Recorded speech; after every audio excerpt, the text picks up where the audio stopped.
We're good? Okay, thank you. Did we call the meeting to order yet? No. No? Okay, all right. Then I'm going to go ahead and call the meeting to order, and if everyone could stand for the Pledge of Allegiance and remain standing for a moment of silence. I pledge Allegiance to the flag of the United States of America and to the republic for which it stands, one nation, under God, indivisible, with liberty and justice for all.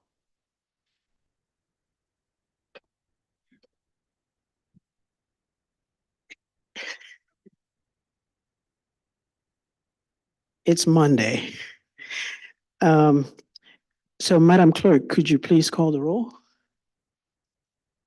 Committee Chair Mamboka, Uh, Yes, here. Committee Member Kearns, Here. Committee Member Bolin, Here. Committee Member Motney, Here. Committee Member Becker, Here. Committee Member Dannenberger, Here. Committee Member Hendricks, Here. Committee Member Ward. Here. Committee Member Lee, Here. Committee Member Crumpler, Here. Committee Member Skillroot, Committee Member Scudder, Committee Member Gibson, Committee Member Thalgut, Committee Member Williams, Here. Committee Member Burgess, Committee Member Bennett, Committee Member Stanzik. Okay, We do have a quorum, right? we do. Okay, awesome. And I was looking at the wrong draft, so we did the pledge. It was kind of like practice for next time, so. You can never do the pledge enough, right? Okay, so we did roll call, and now do we have public comment, Madam Clerk? No, we do not. Okay, thank you. We're gonna move on to the consent agenda. Is there a motion to approve the consent agenda? Super quick.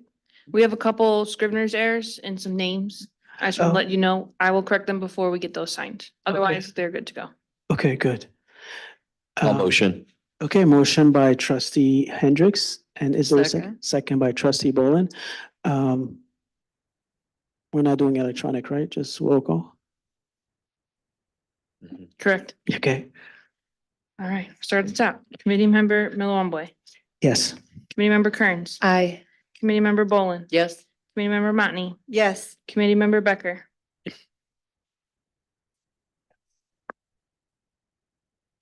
Committee Member Hendricks, Yes. Committee Member Ward, Aye. Committee Member Lee, Yes. Committee Member Crumpler, Yes. Committee Member Skillroot, Committee Member Scudder, Yes. Committee Member Williams, Yes. Committee Member Burgess. Okay, so the consent agenda passes, no nays to announce. Now we're gonna move on to the regular agenda, item 5A, presentation and review of the draft report for compliance with Decennial Committees on Local Government Efficiency Act for the town of the city of Bloomington. And I'm gonna turn it over to Supervisor Skillwood. Committee member. Committee member, yes, yes. Oh, and please note that committee member Stanzik just arrived. So we put together, it's a long report. We took into consideration everything that we could find. We even added some things that were earlier than the 10 years ago, just to try to have it in one place for future.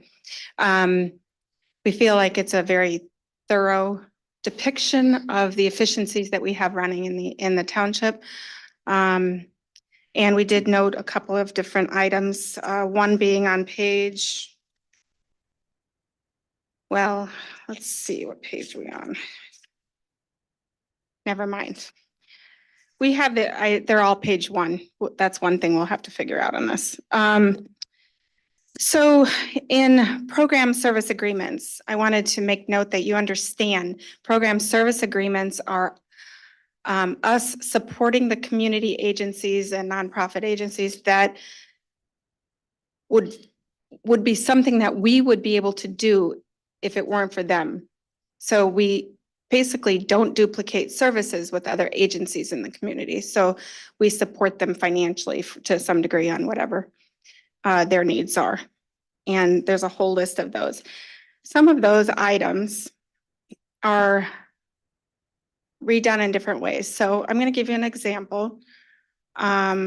Peace Meals used to be with Sarah Bush Lincoln. Peace Meals provides congregate meals to seniors.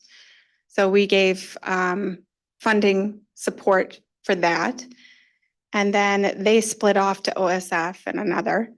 And then we gave funding for that. So you'll see it a couple different times in there. It's not duplicating 3 times doing it for the same, or 3 different agencies. It's all one that had been transferred from one to the other.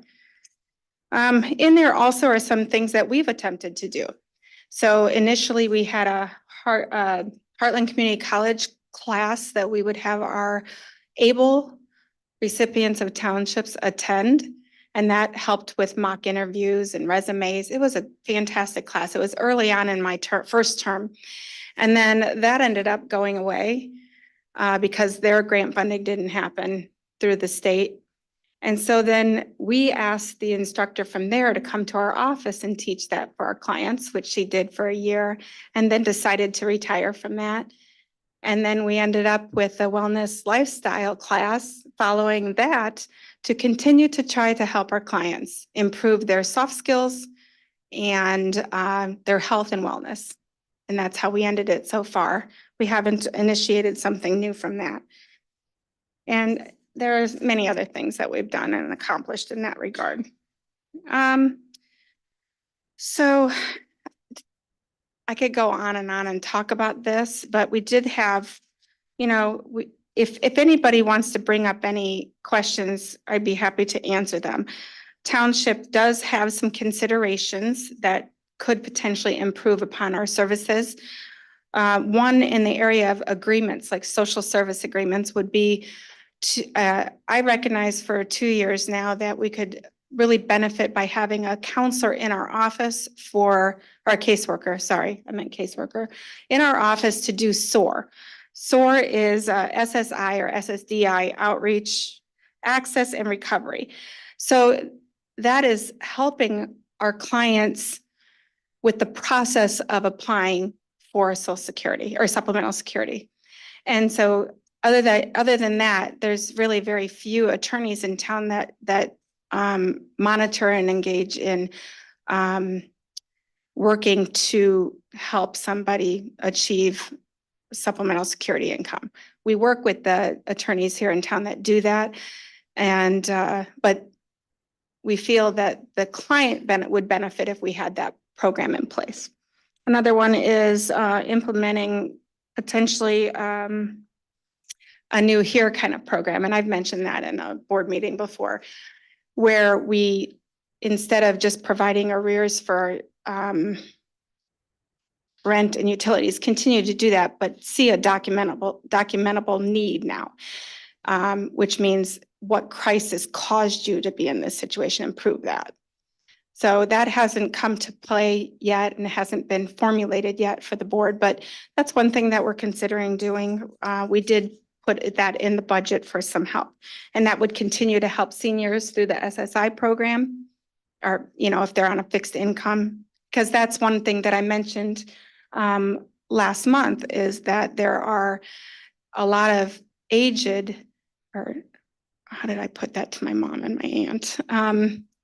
Women of age, something like that. Anyway, they're having crisis, and I don't have exactly the reasons why. One was a water heater that blew, and that money had to go to that instead of rent. So if we can manage that for those individuals, I think that would give a little bit of relief to some of those who are on fixed income. Another thing just past the ordinances, what we can improve or make, attempt to make more efficient, is a creation of a township wide disaster recovery plan, and consider a different provider for human services, benefits, and payroll. We have looked into that, but not thoroughly enough yet. And then consider new computer assisted mass appraisal software, and that would be something that committee member Scudder could talk and elaborate on. So, do you wish to do that?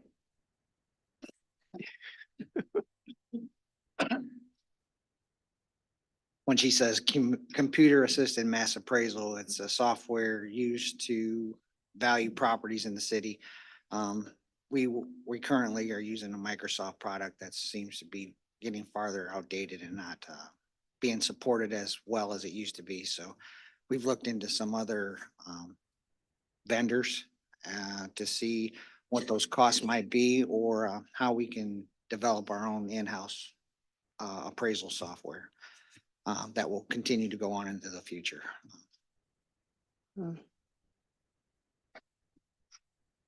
Okay, so you'll have a month to review, and what I would like to see happen is that we close this before the end of the fiscal year so that we can move on to other things.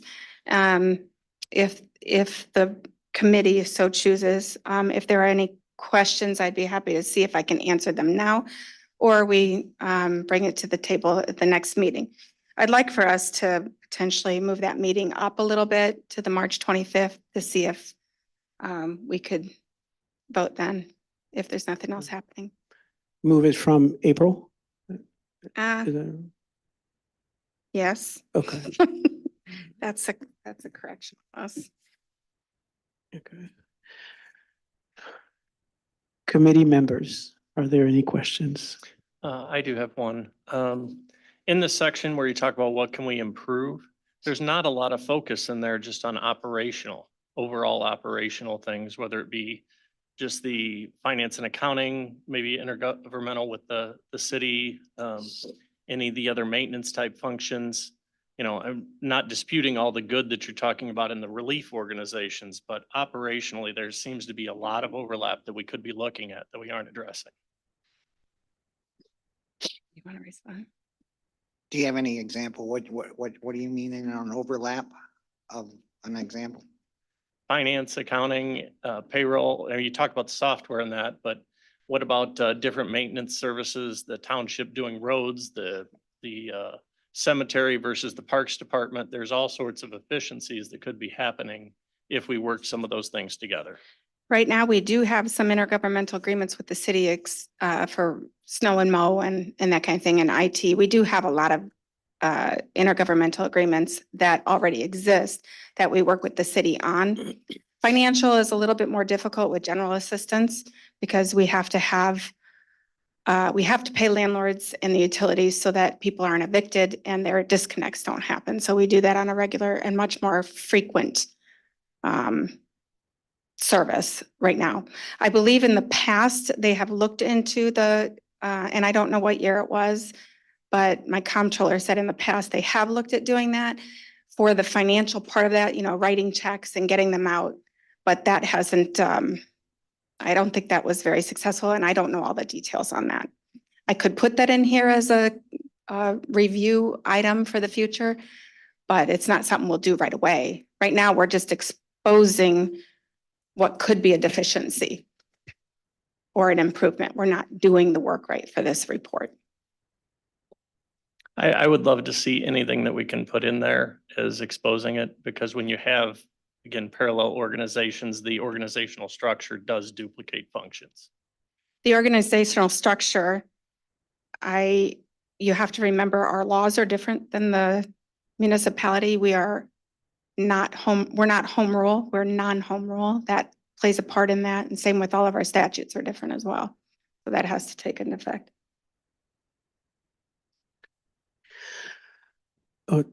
Trustee Crumpler, Thank you. committee member, sorry. Committee I just want to make a quick comment. I noticed in the fiscal accomplishments for 2024 that you're very close to completing the renovation of the township offices with a ribbon cutting on March 5th. Correct. I put that in there just so you all know. I'm planning on having an email sent. We just haven't had time to. Well, I really get remember that when I done. first came on council, you were just starting. So I just want Yeah. to congratulate you on that, getting to the completion of that. You must be pleased with that.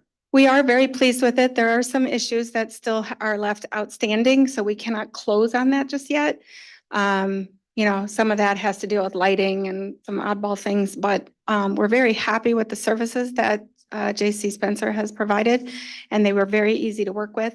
And so all in all, I think it's been a very positive experience with them, and we're looking forward to closing it soon. And so that's why you're all invited to the open house. It's from 11 to 2. And then the ribbon cutting is at 11:30. So we'll give you tours of it's very, it's similar to what it looked like before, although the assessor has walls now for offices. That's a good thing. And then it's just updated in color. It's a very peaceful and a calming effect. So. Okay, trustee Mani, committee member Mani. I just have a general question. It's been, like a couple years since this new law was passed in the state that requires you to have this decennial reporting and things like that. What's your perspective as to the value of that law? Do you feel it's bringing value to townships across Illinois and specifically to the Bloomington Township, or does it feel more administrative? I'm just curious your thoughts. My thoughts are it's an unfunded mandate. So all the work that needed to be done had to be done outside of the normal business day-to-day operations that we do. So it was quite time consuming to pull it all together. I think for us laying the groundwork for somebody else in 10 years from now will be a little bit better because our organization with this is electronic. And I think they can work from this document and then move forward with it. So I think in the future, it's going to be a little bit easier than what we've had to do. But beneficial, it'll be filed with the county clerk or the circuit clerk, county clerk. And it'll be provided to the chairman of the county board. And I don't know where it's going to go from there. Legislators will be able to pull it any time that they want, and maybe that's what they wanted to see. And so for us, I was doing a lot of some of this stuff anyway. Every annual town meeting, I would set my highlights that we've done in that year, and I'd also set my goals for the next year, next fiscal year coming. I think I accomplished a lot with what I did in that regard, and I continue to do that because I'm always looking for better ways to do things. I'm not complacent, and nor is the assessor complacent with where we're at.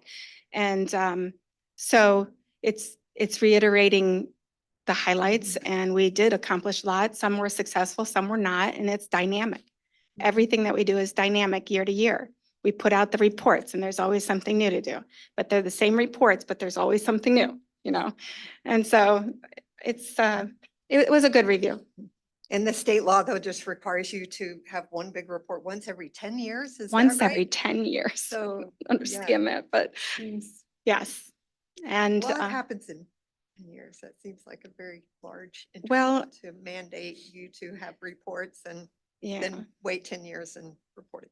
Yeah, and I think that smaller townships, they don't do as much as we do in the larger townships. And so it was a lot of busy work for it.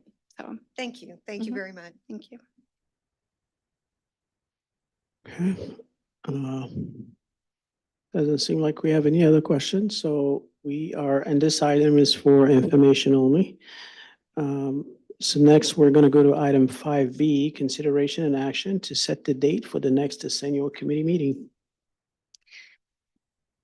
May I intervene? I think it was that we were going to try for the March 25th to have another meeting. Okay. If that's for the board or the committee to decide whether you want to do that or not. That's the date we were thinking instead of 3 months from now, Mhm. getting it done earlier.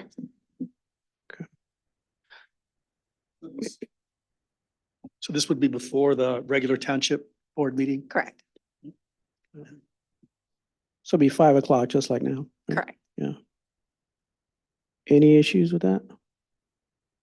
I see none. Do we need a vote on it?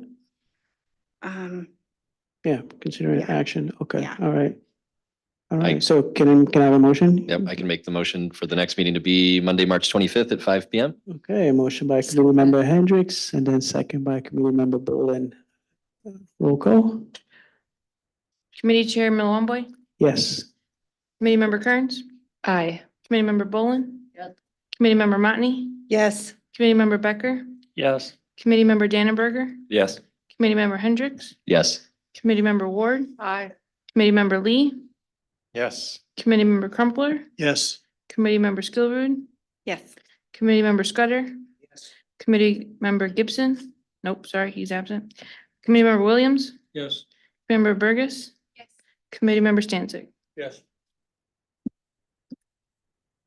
Okay, the item passes. No nays to announce. And we are going to item number 6, survey of residents. That's required per the decennial statutes Okay, we can do it within the meeting here. So that's why it's put here. within the meeting. I don't know I haven't read it really. All comments will be recorded. So if there's a survey of the people around here, Mara, do you have any comments that you'd like to share? Okay, well, they have been surveyed.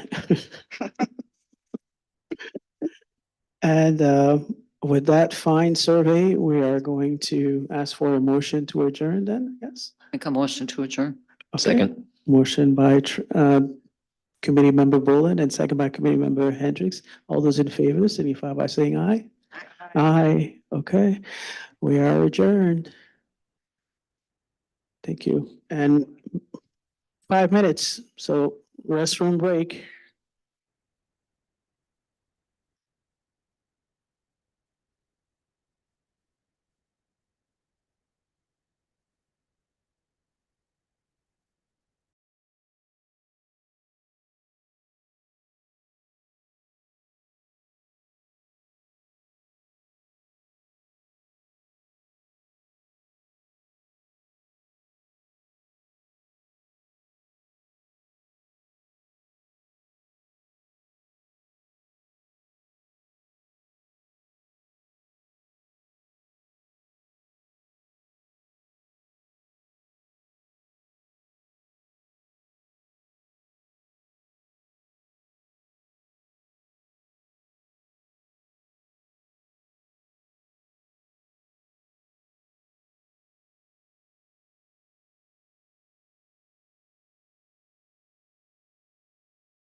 Okay, good evening, everyone.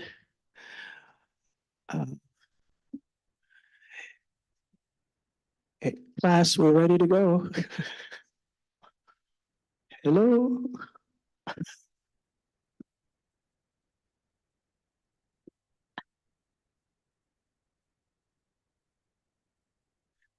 Yes, thank you. Okay, I'm gonna go ahead and call to order the meeting of the City of Bloomington Township and ask everyone to stand for the Pledge of Allegiance. Pledge allegiance to the flag of the United States of America and to the republic for which it stands, one nation, under God, indivisible, with liberty and justice for all. Okay, Madam Clerk, could you please call the roll?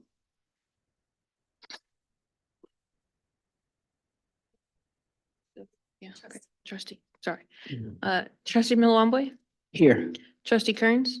Here. Trustee Bolin? Here. Trustee Motney? Here. Trustee Dannenberger? Here. Trustee Becker? Here.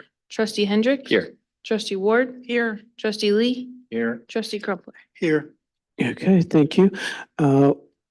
We are going to go to item 4, public hearing for the proposed fiscal year 2024 amended budget. And I'm going to go ahead and open the public hearing at 5:33 p.m. And turn it over to Township Supervisor Skilroyd for a quick presentation. This has been a draft for over 30 days. And so it's just ready for the public comment if there are any. Otherwise, we'll move into our regular meeting. Okay. And I may have things to say. Sounds good. Well, we'll do first public comments and then we'll do questions from the trustees if needed. Madam Clerk, do we have any public comments? No public comment. Okay, no public comments, okay. And moving on to trustee questions. Any questions? Okay, trustee Hendricks. I just had a few quick questions and also bear with me because this is first time township budget for me after being newly elected. I did have a couple line items that I wondered if you could just expand on with the change in amounts. I saw increase in $70,000 for appraisal services, 90,000 for mapping and GIS, and then 150,000 for deputy assessors. Could you just, for my own information, speak to the increase? Yeah, we have, we talked in the previous meeting about CAMA services and mass appraisal software and trying to keep up with technology in order to keep the values consistent for the community. In research, the cost of having it done by a vendor would increase that line item on the budget tremendously. If we can develop it in-house, we could avoid that. But we have to have it budgeted in order to move forward with software shortcomings. The personnel that we're trying to keep in-house, we have 27,000 properties and we have 6 people valuing those 27,000 properties. We have gone lower on salaries in the past and we've lost all those employees that we put all that money into to educate and to work in that direction. So we kind of going in a slightly different direction and trying to pay a little more to keep them a little longer. And hopefully we can sustain the capabilities of everybody in the office. And yeah, and 2 of my employees did go away and came back and add more value with that time frame that they were gone. So they were at a higher level when they came back. Gotcha. I had one other, and again, just trying to make sure that I'm reading things correctly. I know we have the General Assistance Fund, which does a lot of the assistance programs for the township, but for the general fund, for the General Township Fund, am I reading it right that there's $325,000 that goes to the community agency funding and about 2.8 million goes to operating and building expenses in that budget?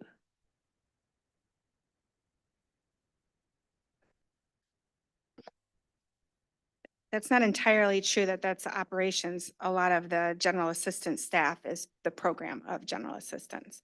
So Okay. we have 1.5 employees, one part-time, one full-time, who does comptroller and an assistant. There's going to be an overlap, and that's why that increase happened, because the one who's been there for 20 years is retiring. And so we've already sought out somebody else who can take the place at a lower salary. However, there's an overlap of 2 months as she begins March 1. And then for the fund balances, I'm just trying to wrap my head around, like, I'm very supportive and just wondering if there are additional programs or services that we could provide with the extra funds that we see there of a $2.1 million at the end of each budget cycle. It's an unusual time right now in terms of that amount. Yes, we can. However, a reserve of 10 months is not unusual. Okay. And the reason is because if we do have a disaster in the community, we have to be able to account for that. So we can go up to 2.5% of the 2.5% greater than 3-year average of expenses. And right now you're seeing it as 10 months. That seems normal to me. Okay. We have been as low as 6, and we'll get there again. It's COVID and all of the changes that happened during that time period had reduced our expenses tremendously. So you're seeing a little bit of leftover from that. And we have 150,000 going into a new program that we hope to develop soon that I was mentioning a little earlier. Additionally, I have another program that I'm going to be funding, ask for your approval to fund, that will be set hopefully before the end of this fiscal year. So it'll be on the March 25th. And that's for funding for Recovery Court, Drug Court. And that is a program that will help transition individuals while they're going through all of their classes and their counseling and things like that, to help them with staying in housing for 3 months while they're going through the heaviest of those things, so that they can potentially transition properly instead of being on the streets homeless. So. All right, thank you.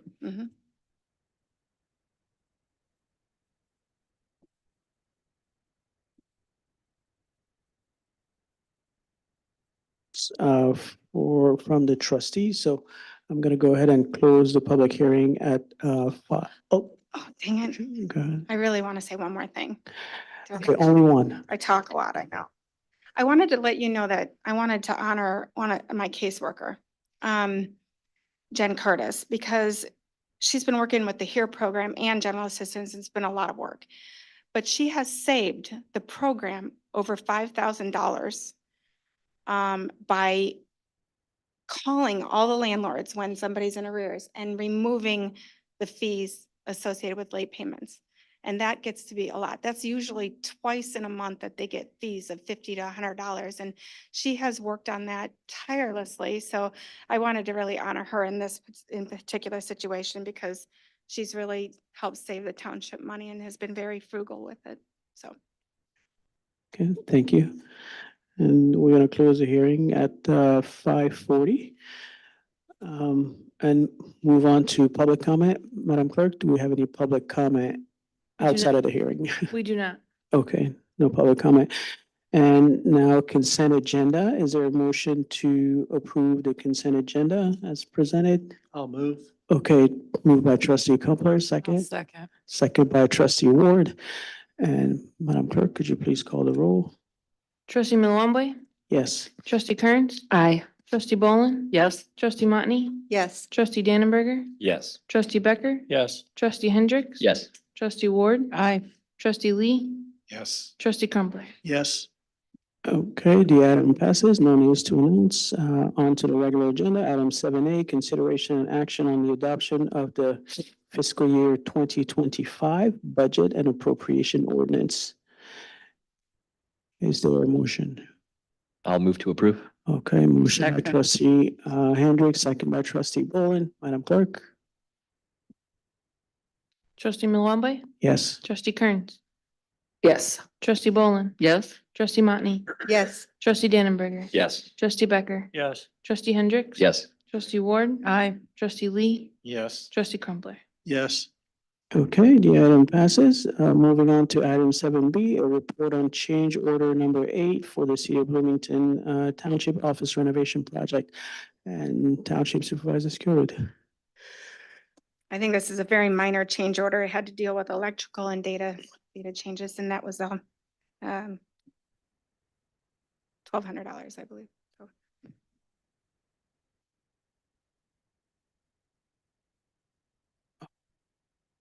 Okay. All right.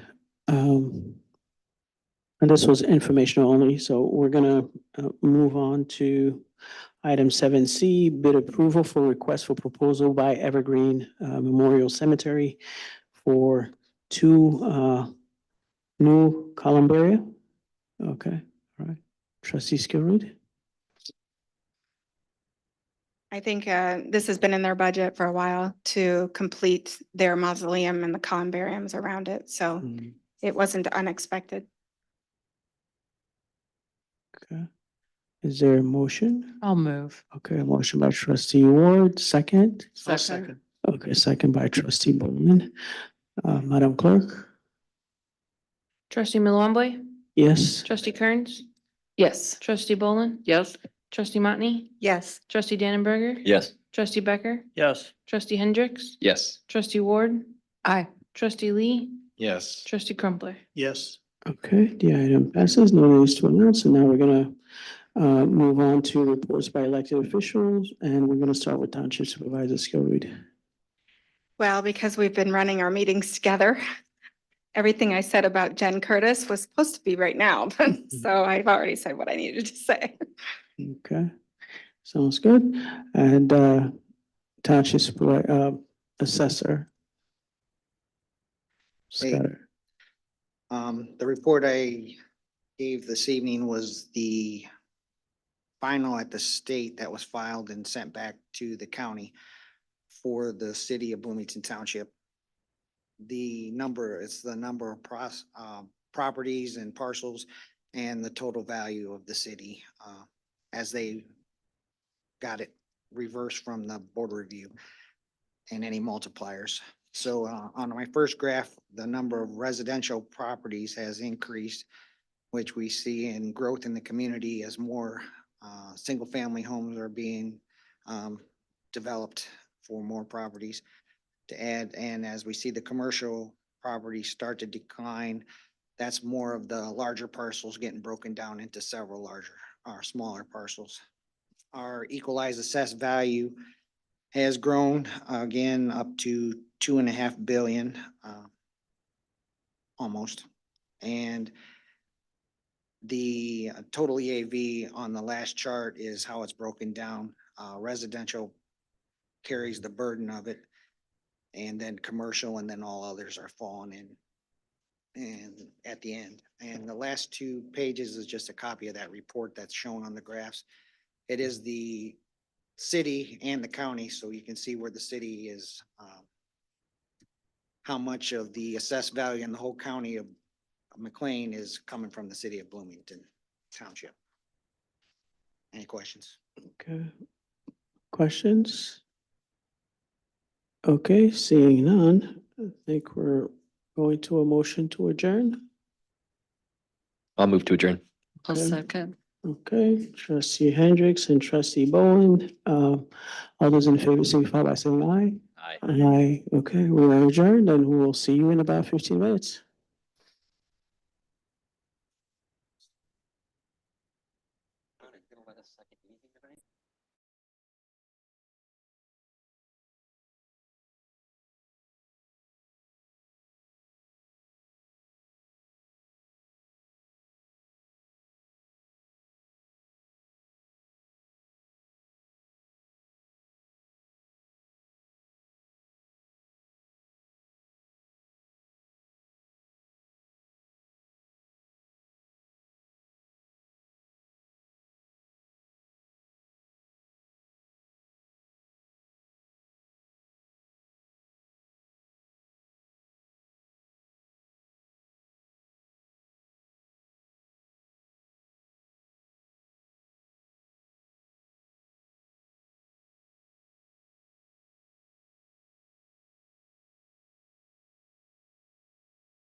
Okay, good evening, everyone.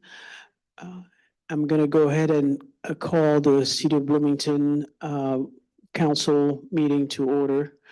If everyone could stand for the Pledge of Allegiance and remain standing for a moment of silence and pray. Pledge allegiance to the flag of the United States of America and to the republic for which it stands, one nation, under God, indivisible, with liberty and justice for all.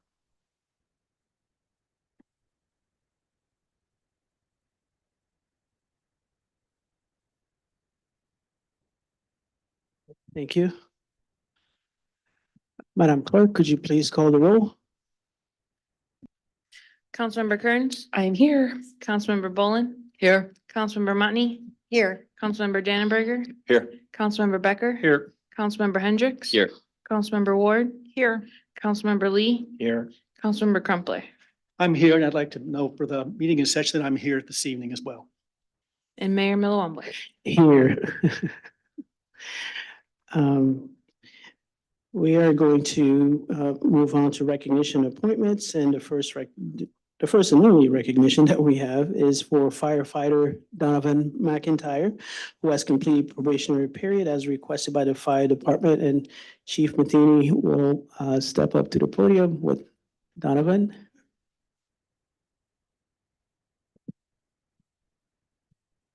He's ready? No. Okay.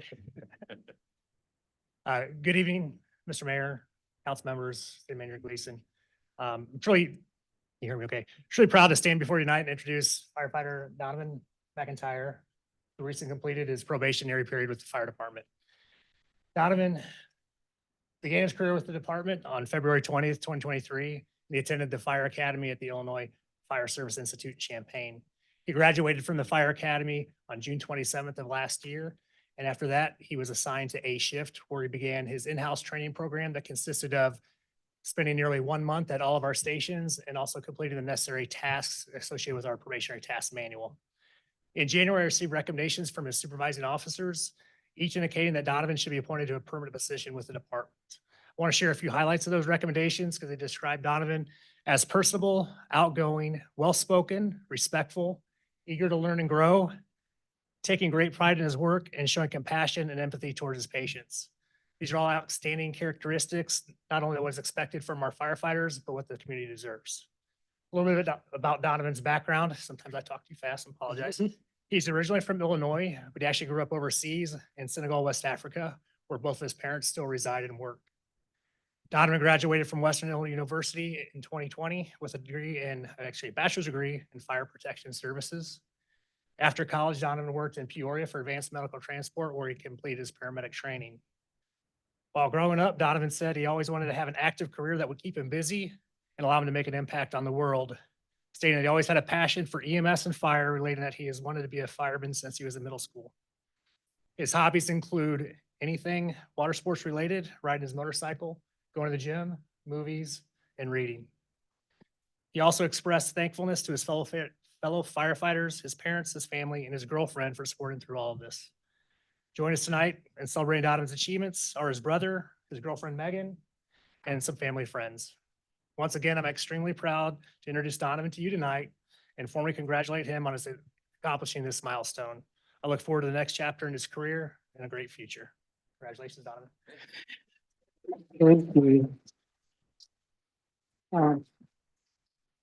So I have to say, Donovan, is actually, your parents are in a country where I actually grew up. I spent 5 years there, and I see Megan in the back there, and Megan also works with my wife at ISU. So that's, it's fantastic. And my daughter was just in Senegal in January, so they could have crossed each other somewhere.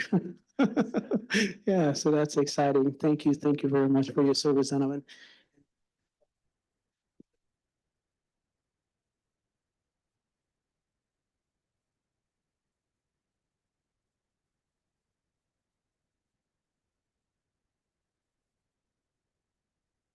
Oh, one more time? All right, yes. All right. We'll have to get together and talk about Senegal. Awesome.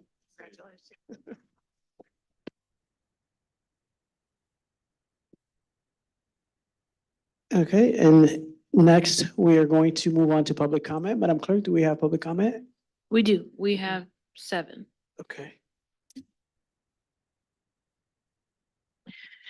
Public comment is an opportunity for speakers to provide their views and feedback to the city council. It is also an opportunity for the city council to listen and hear diverse points of view. To maximize the impact of public comment and show respect for the expression of all views, speakers should maintain civility and focus on city issues. Speakers must identify themselves for the record, but are not required to give their address. Each speaker is given the floor for 3 minutes, and the council does not respond or engage in debate. Any speaker that engages in threatening or disorderly behavior will be deemed out of order and their time ceased. Our first speaker is Sally Decker.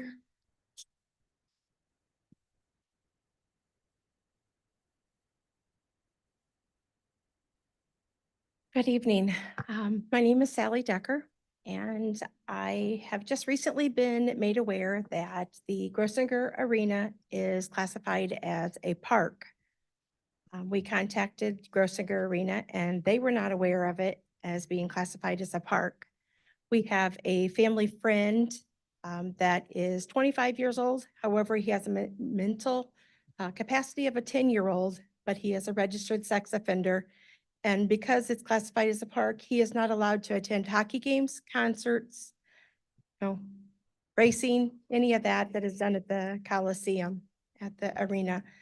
So we would really appreciate if you guys would consider taking that out of being a quote park, since alcohol is sold there and it is open past 10 o'clock, which is what parks is, their rules for your parks.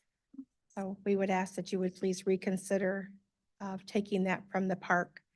We understand parks controls it and can do things with it, but if you would not classify it as a park. Thank you. Thank you. Next. Next, we have Noah Tang.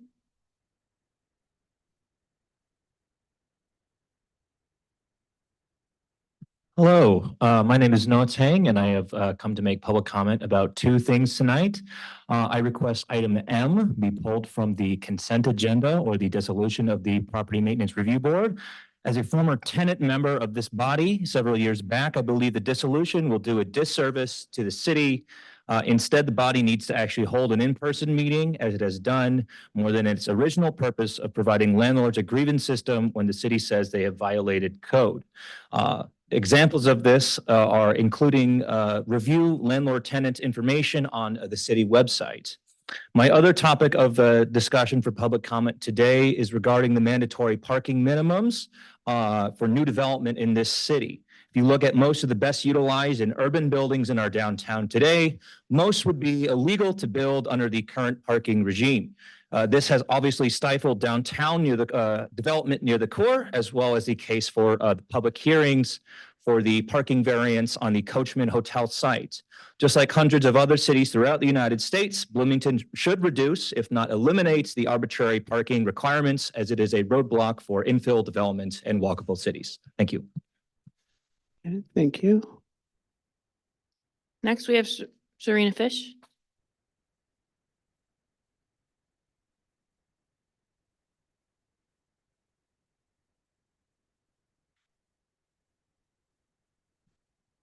Hello, I'm Serena Fish and I'm head of West Side Neighbors Administrator, involved in other things in the city. And I have 2 things. One, the tent city on Oakland. Again, you're spending hundreds of thousands of dollars on revitalizing downtown. And as you come to the bridge to go over it, on your right-hand side is the tent city.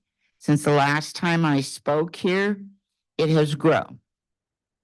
As of this morning, it was up another 4 tents. I have neighbors in the area complaining trash. There is a dumpster on the property. It doesn't seem to register. It's for trash because people still throw trash all over. I'm getting complaints from Woodhill Towers, and I'm also getting complaints from Trinity School, or parents of Trinity School. I would certainly like someone to do something about this before it becomes a problem in the neighborhood, because it's growing. It's not going down. They're not helping people and getting them up off the ground, out of a tent. It's growing. And if it gets warmer, it's going to grow real fast. Second thing is, I am an election judge. Early voting started the 8th of this month. Please vote. It's very important. This is the primary election. You can vote here in this building at BEC at the front around the corner. You can vote for the county downstairs on the first floor, or you can come to Eastland Mall, where you can vote for whoever and wherever you live in the county, be it Bloomington or any other small or township. And it's important that you vote. If you don't vote, don't open your mouth ever to me. Thank you. Thank you. Next. Next, we have Zach Carlson.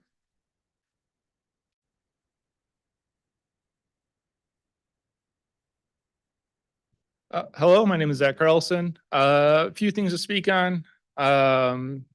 First, similarly, let's pull M from the consent agenda and then vote no on that altogether if we can. Party Communities Review Board is an invaluable board that we need in this community. I think it's also been completely underutilized, considering that it is full of vacancies at the moment as well. If we can try and get that back up to speed and get it filled and actually get meeting again, I think we'll all see the usefulness of it, not only for landlords, which I think some of you know my feelings on, but tenants, because they have very little recourse when it comes to issues that they find. And it's just brought up, if that tent city is growing, tenants need a way to fight for their rights to stay in the homes that they do have, instead of potentially ending up there as well. Because no one wants to be there, right? Secondly, kind of a little tongue-in-cheek thing. L, I saw we're allowing beer and liquor at Miller Park. Let's just make a beer garden out of there. I'm not even kidding, to be honest. Milwaukee has them, Chicago has them. It seems like a great opportunity. It really brings back that kind of German heritage in Miller Park. I mean, outdoor thing, meet the pavilion. We used to have one at the pavilion years and years ago. So, just some food for thought, I want to say.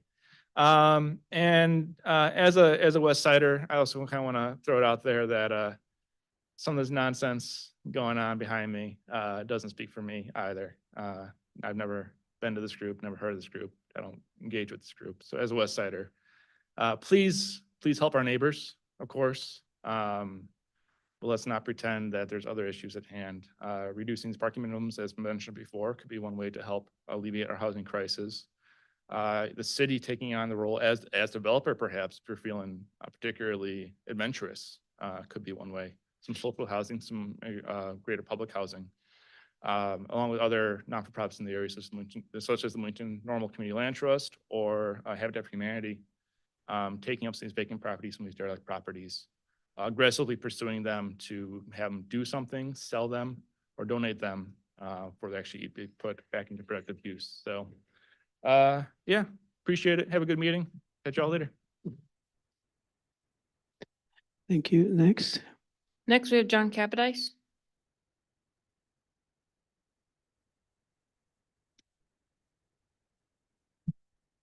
Good evening. My name is John Capodice, 2827 Capodice Road, Bloomington.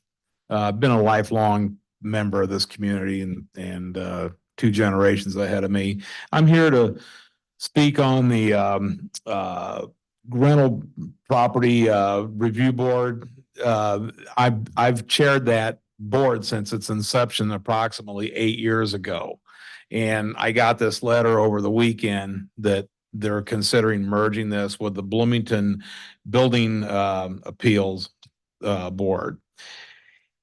I'm all for efficiency. And this may be a direction it could go, but I'm up here to recommend or ask, I should say, that do not consent this until we've had time to study it. My first initial, when I saw this, there's no representation.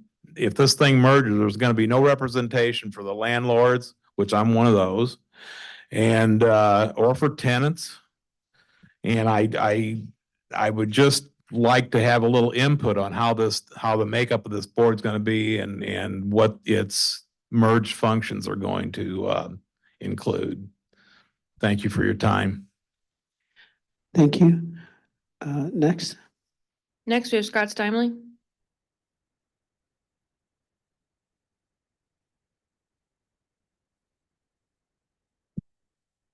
Scott Steinley.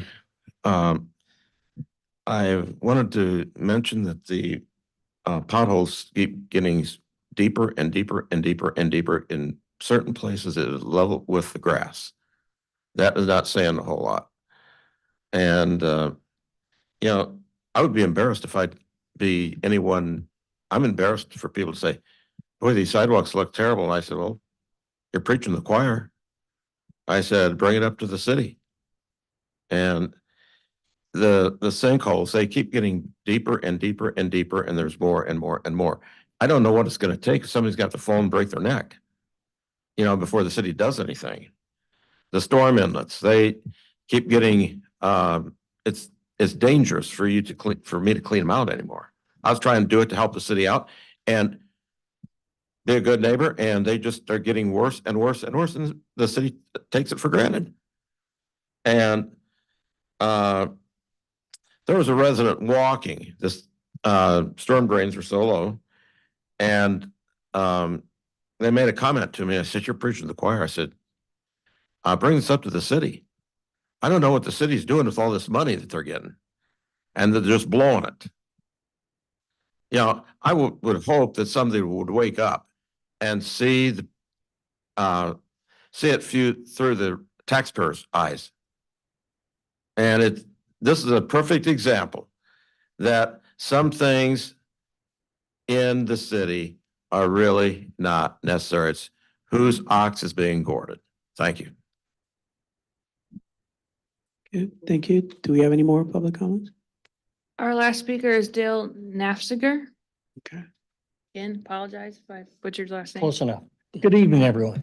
Dale Nafziger, Growing Grounds. I was here last fall. I said something and I mentioned the motorcycles in town, and several people on the council said, yeah.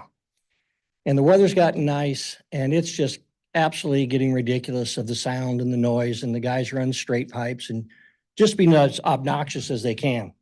When I'm mowing grass, I'm wearing these, and I can hardly stand by the street. It's so loud. These things drop the sound like 32 dB. They go by and make noise on purpose.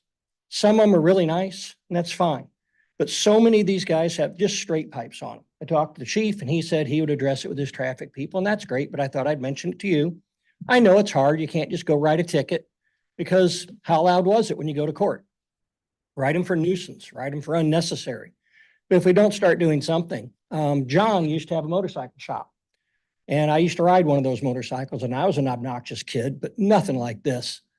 I put headers on a car once, and it was loud, and I put 2 more mufflers on. It was so loud I took them off and threw them away because I don't want to be obnoxious. But I was mowing grass wearing these. I see a guy coming, stops the stop sign, puts on his turn signal. I say, okay, and I start going by. He swings over, misses me by about 2 feet and just lays into it as loud as he can. Now, of course, you're not going to do that in front of a cop, but we got to address it somehow. It is really bad. We work outdoors and I can't even tell you the songs that I hear on their radios they play. I see earplugs in their ears. They have the little string. Well, that's not legal too. But we just have to address it some. He said he would. Great. While I'm here, John's a great guy, known him forever. Listen to John. This other lady here, she mentioned the tent city. I'm a pretty proud American, and I was shocked when I saw that. We really got to do better. We can't have homeless people in Bloomington. I know there's mental health issues and stuff, but all of our taxes, all of our spending, we got to do better than that. We really do. So he's going to talk to them, push them, do something, write something that we can write some tickets for their loud stereos that are louder than I can stand. I was wearing these the other day and a motorcycle came across the rail tracks, probably 1/8 of a mile away. And I heard it coming and I felt it coming and it blew by and then he goes back by the other way. And I can stand there at my store and I can hear them out on Veterans, clear down at Brantville. If anybody knows what used to be called Brantville, going through the gears, well past 100 miles an hour out on Veterans. The sport bikes in second gear will do about 90. I don't know how I know that, but they will. And I have toys. I have a new Hellcat and it's all factory and it's quiet and I like it because that way he can't hear me as much. So I can play harder. But we need to address it. If we don't address it, it's going to get worse. And that's all I got. And thank you. Thank you. Do we have any more public? That's all of comments? our public comments, and we did not receive any emailed public comment. Okay, thank you. We're gonna move on to the consent agenda and, first of all, item 7M is pulled, so it will be, for staff to take a look at and, and work on it some more. Item 7D, there is a Scrivener error, is that correct? There was a Scrivener's error in the title, but since it's in the title, we wanted to pull it out and just mention that it's not $59,855. It's actually $52,287. It's correct in the memo. We just missed in the title. Apologies. Okay, sounds good. Thank you. So with that said, is there, So I also had written in about pulling 7E. E as E in as in Echo, Echo. Eric? And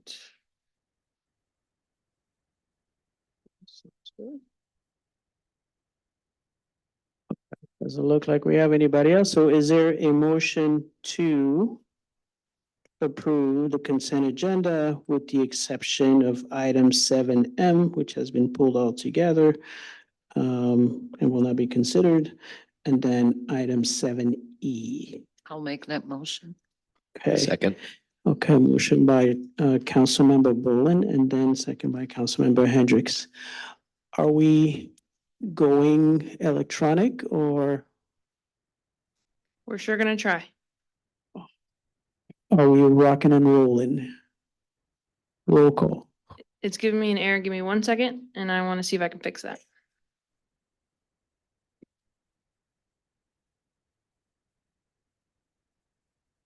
I'd say let's rock and roll it.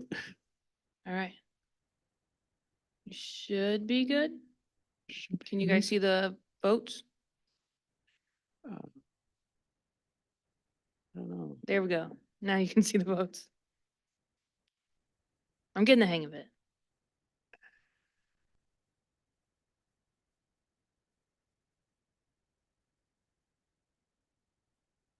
All right.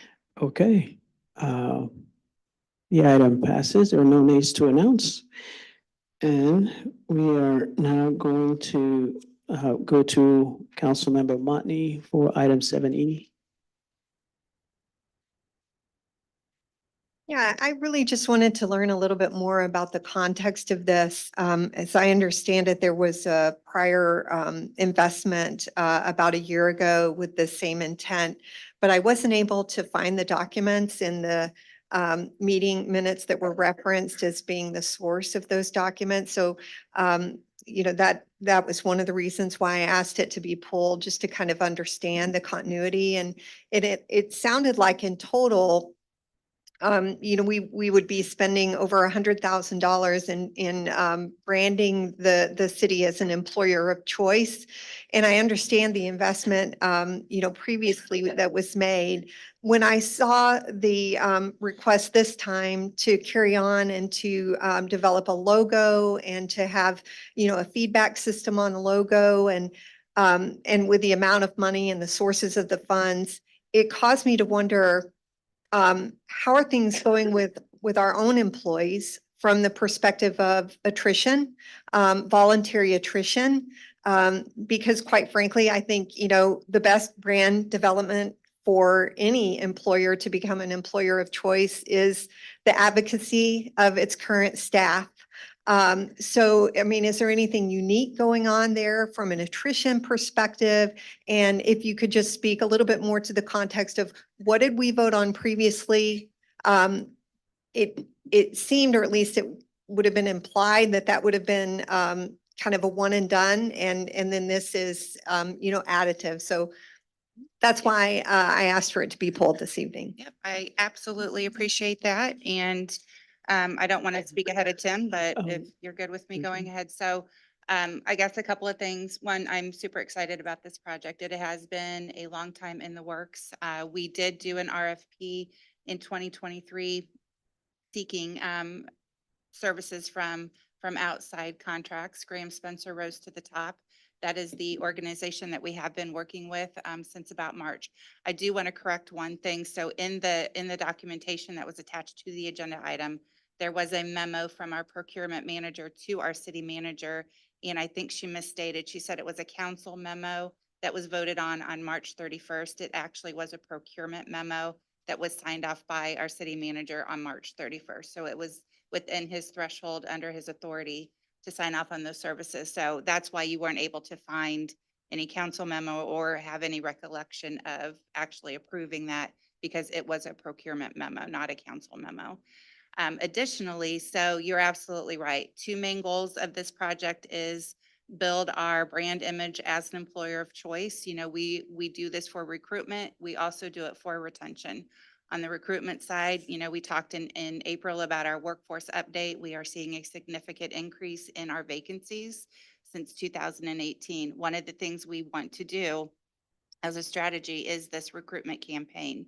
And so we talked to you about that in August. Those numbers are still, riding high, as you said, through voluntary attrition. It's through retirements, resignations, and then just some involuntary movement. I will admit that that's part of it as well.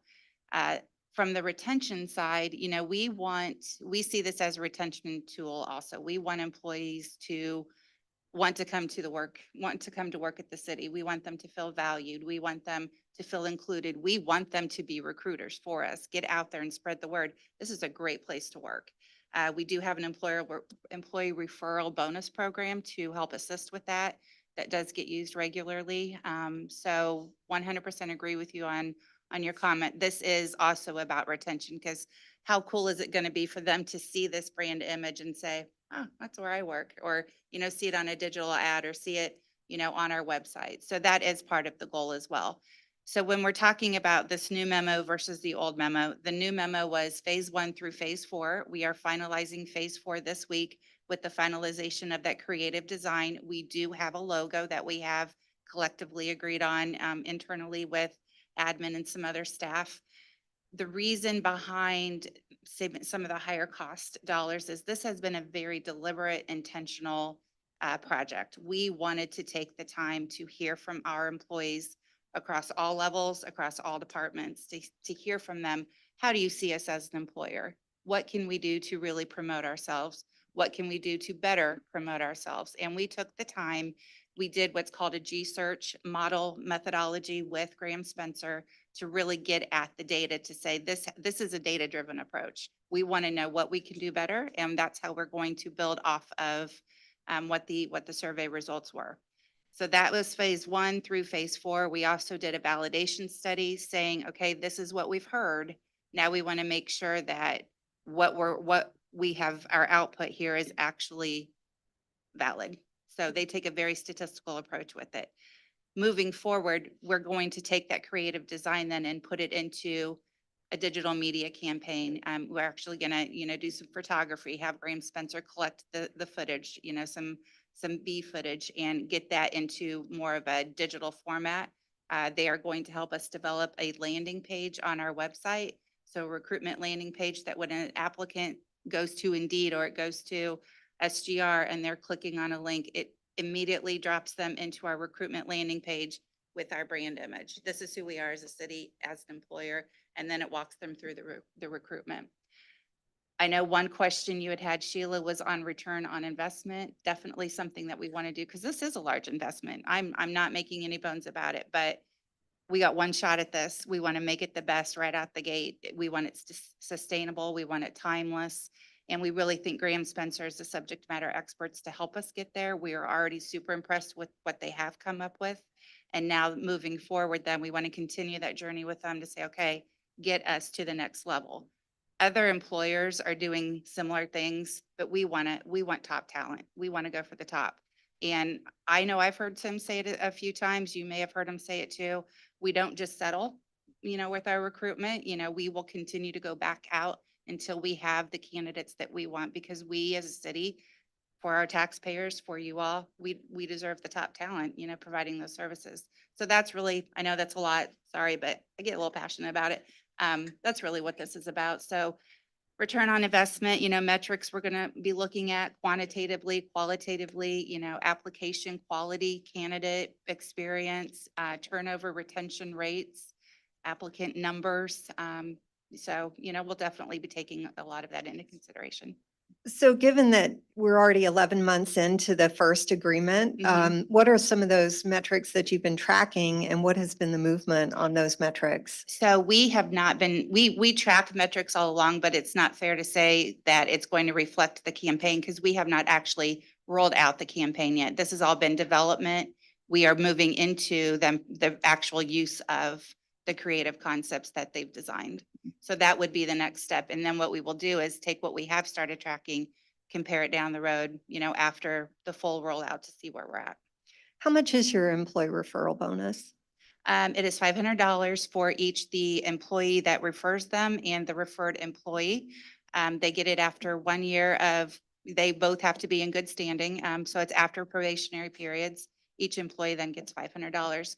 The employee themselves do not have to stop at just one. They can go up to $3,000 per year if they, refer, what is that, six employees after a year. So What percentage of your current new hires are coming through that referral bonus program? So percentage wise, it's small.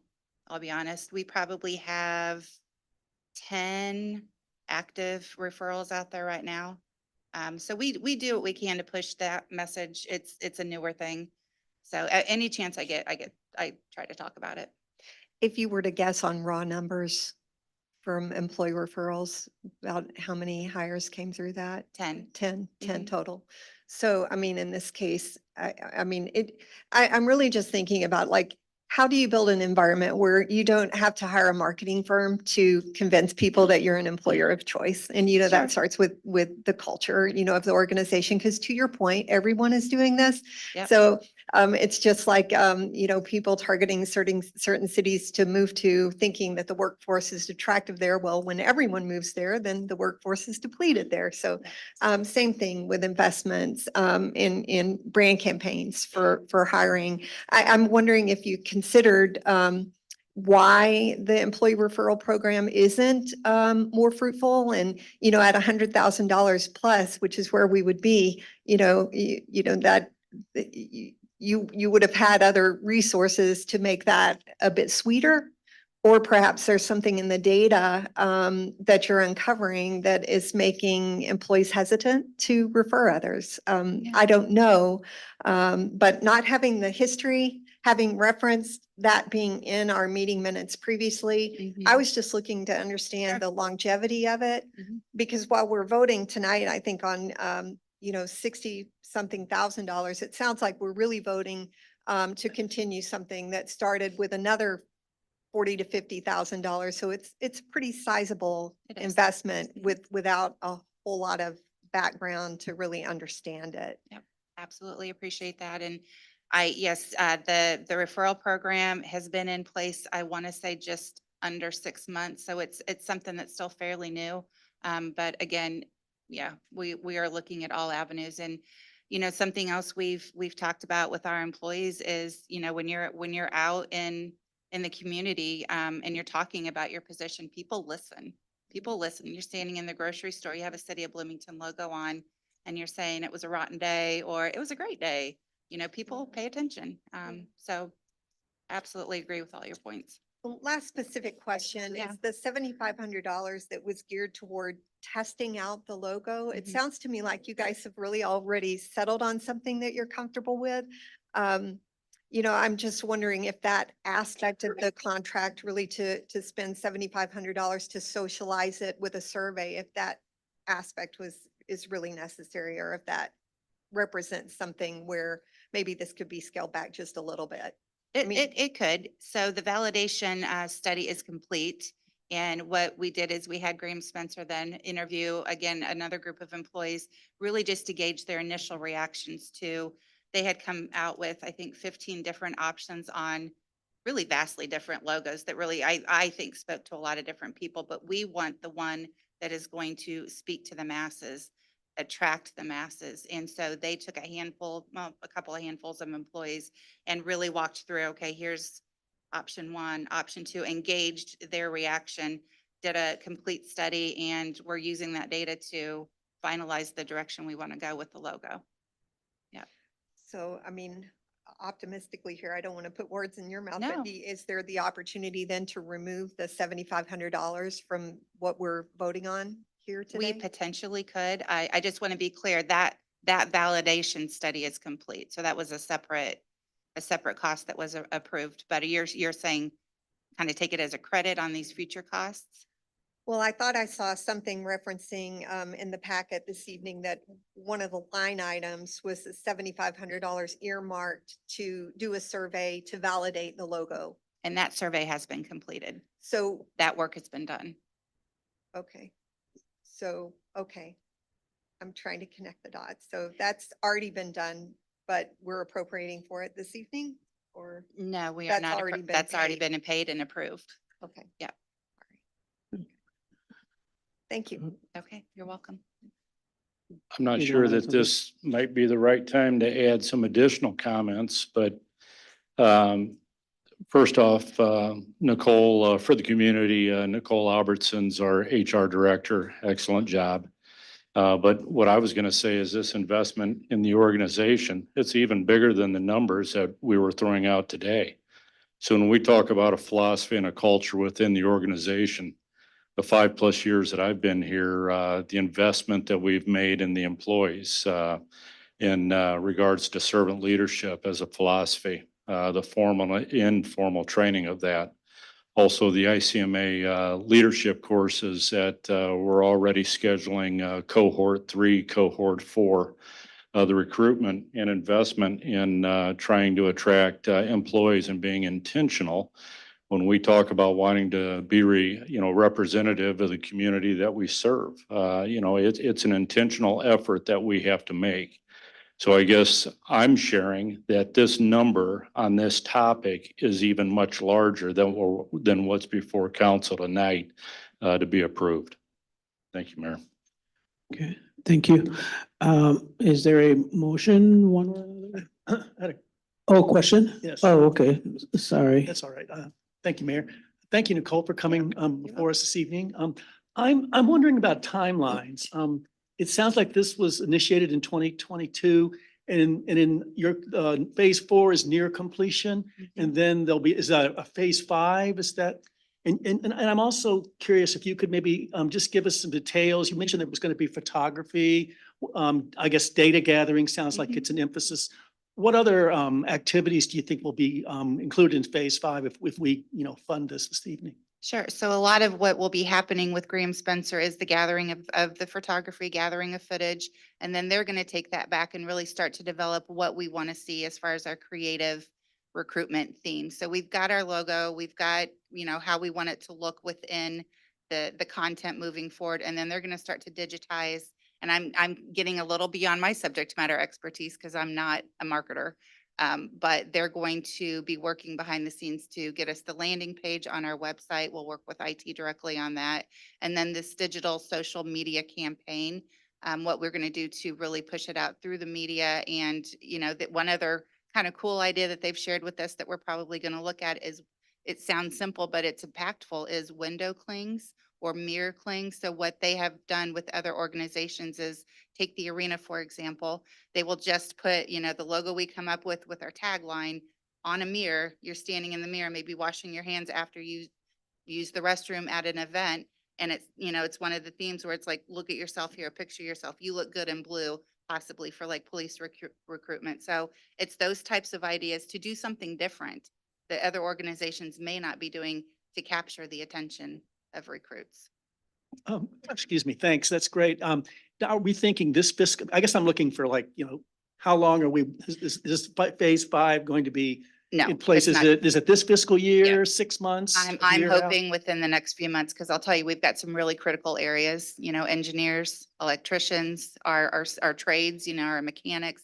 If anybody's listening, if you know any mechanics or electricians looking for positions, please send them our way. We'd be happy to have them. Firefighters, that's an area that we've worked really hard to grow our long-term strategy. Civil engineers, another major area. So sooner rather than later, I know that sounds a little vague, 3 months, I'm hoping we can really keep it moving because we've got the momentum going now. We want to keep it moving. Thank you. Yep, you're welcome. Okay, thank you.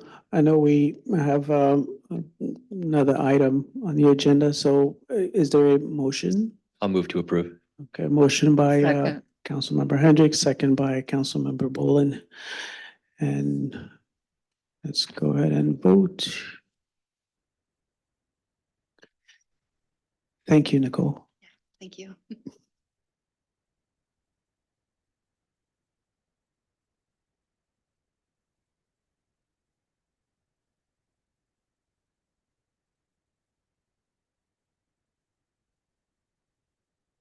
Okay, the item passes and there are no nays to announce.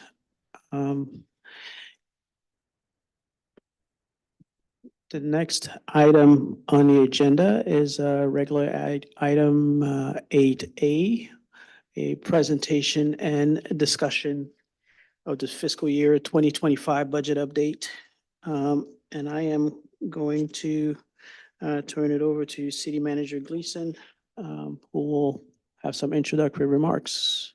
Very brief. Thank you, Mayor, Council, and to the community. Working through our budget process for FY 25. Reminder to the community that our fiscal year is May 1 to April 30th. For Scott Rathman, our finance director and higher level within the organization, this truly starts a couple of months after any given fiscal year is adopted. And then there's a process that's followed. We are looking at tentatively a couple of more meetings through March, but a tentative date, I believe it's April 8th for the budget approval, which will go into effect on May 1st. Again, a lot of work behind the scenes, a lot of prep for the council. We're talking about a $300+ million budget, $140 million operating budget. And definitely need to put council on firm ground when you're talking to constituents. And this is another one of those meetings. Scott? Thank you, City Manager Gleason. Mayor, City Council, this is the third of 5 presentations we'll be doing for the budget. We started a couple of weeks ago with some of the material components. And so our mission going forward is really to provide additional context and perspective on $330 million citywide budget. So tonight we'll be going through some of the same information, but as I mentioned, providing that additional context. As I mentioned at the 12th meeting, I feel this is a budget that emphasizes public safety, roads, sidewalks, dependable infrastructure. We've been talking a lot about clean water recently. And then, a large category that I consider of public well-being. That's parks and our cultural entertainment, community development, dollars spent on mental health, et cetera. There's a lot of competing interests that need to be taken into account while we're going through this budget process, communications with council and the community. But it's our job to address the needs of the community and be good stewards of the taxpayer funds and trying to, push out those services the best way we can. So next slide, please. So similar information we'll run through here. I believe in, consistency is good to get some understanding of these numbers. To address the needs, we have a substantial budget this year that has some substantial components. Projects of $89 million. We have public safety emphasis. We've added 9 public safety staff for the coming year. Equipment increases of over $5 million. We're looking to the future when we do this budget as well to see how we can provide these services in the most efficient manner possible.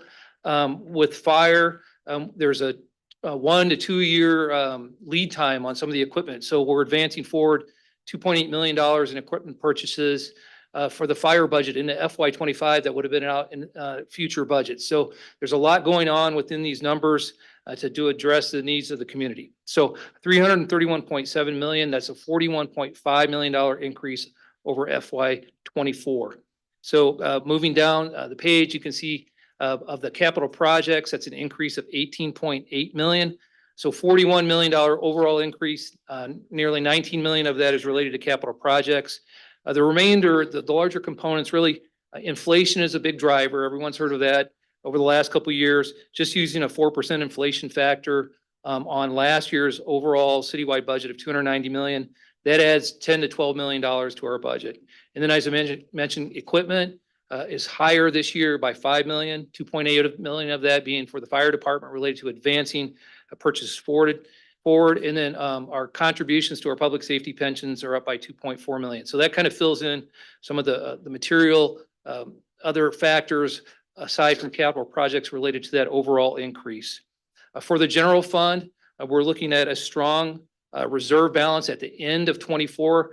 After this presentation, I'll be talking about how we're going to, into 25, excuse me. I'll be talking about our projection for end of 24.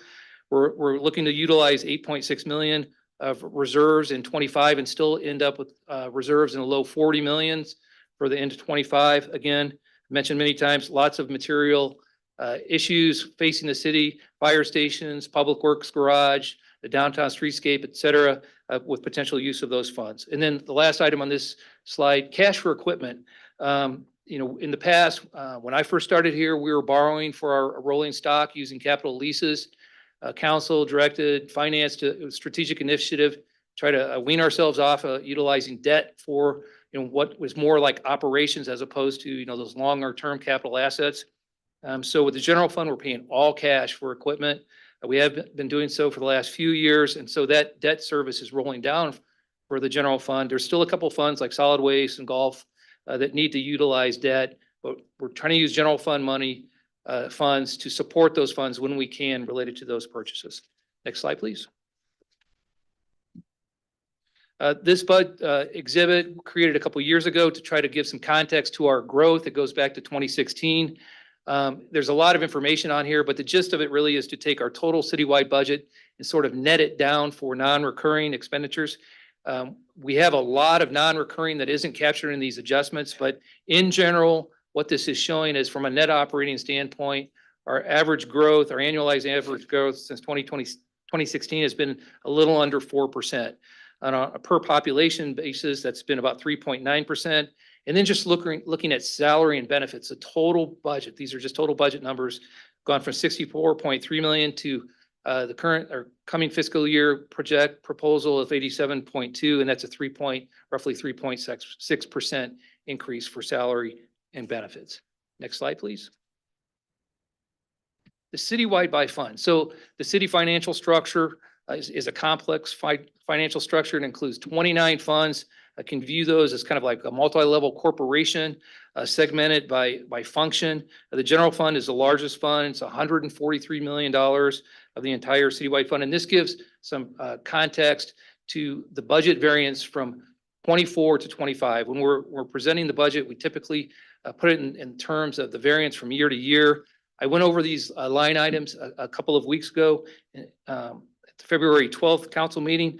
But, rolling down this, $14 million in the general fund, we have some substantial increase in compensation. As I mentioned, that was 9 public safety employees, 7 for police, 2 for fire, the fire being for training related to their new hiring initiative, related to not needing that EMT license when they come in the door.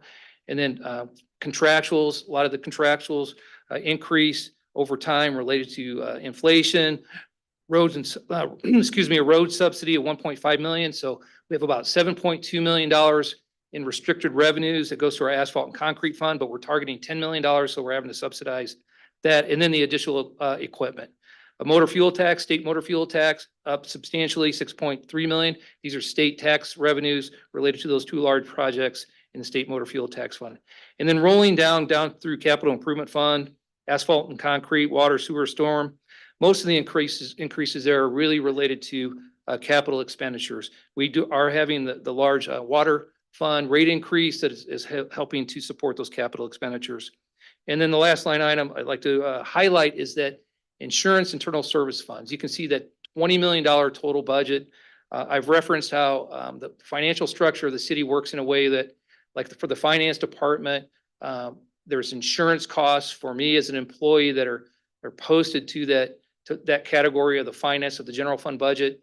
Then there's kind of like a revenue offset to the insurance funds where those insurance expenditures are paid to Blue Cross and Blue Shield out of those insurance funds. So it's really kind of an additive or an additional cost expenditure related to how our financial structure works.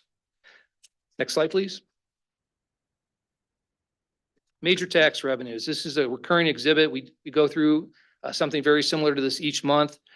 We've been talking over the last few months how revenues have been trending over the last couple of years upward, been very positive for the city. We had been conservatively budgeting those over the last 2 years, not sure whether or not they were going to stick at the higher level.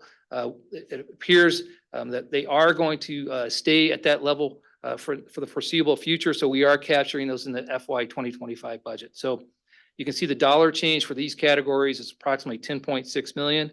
Approximately 8.9 million of that is related to general fund tax revenues. But for additional context, a 4% inflation factor on the 24 general fund total expenditures amounts to about $5 million. So about half of that could be viewed as covering inflationary activity on the general fund. And then, as I'd mentioned, we have the pension, the public safety pension contribution increase of about 2.4 million. So together between inflation and the pension contribution, that's about 7.5 million of the 10.6 million overall increase that's being utilized for those purposes. And then I mentioned for our asphalt and concrete, but I'll highlight it here. You can see home rule sales tax is budgeted at $30 million. 10% of our home rule sales tax is allocated to asphalt and concrete. So that's $3 million. And local motor fuel tax is budgeted at 4.2. So 4.2 plus the 10% of home rule, that's the $7.2 million of dedicated / restricted revenues for asphalt and concrete. But we are budgeting $10 million in projects in that fund for FY 25. The remainder being made up mostly from the general fund subsidy. Next slide, please. Citywide revenues. Again, we covered this a couple of weeks ago, but the use of reserves. I'd like to highlight this. We show a balanced budget. That means we show total revenues equal total expenditures. Use of reserves is not the current year's coming. It's not an actual revenue. It's a use of savings.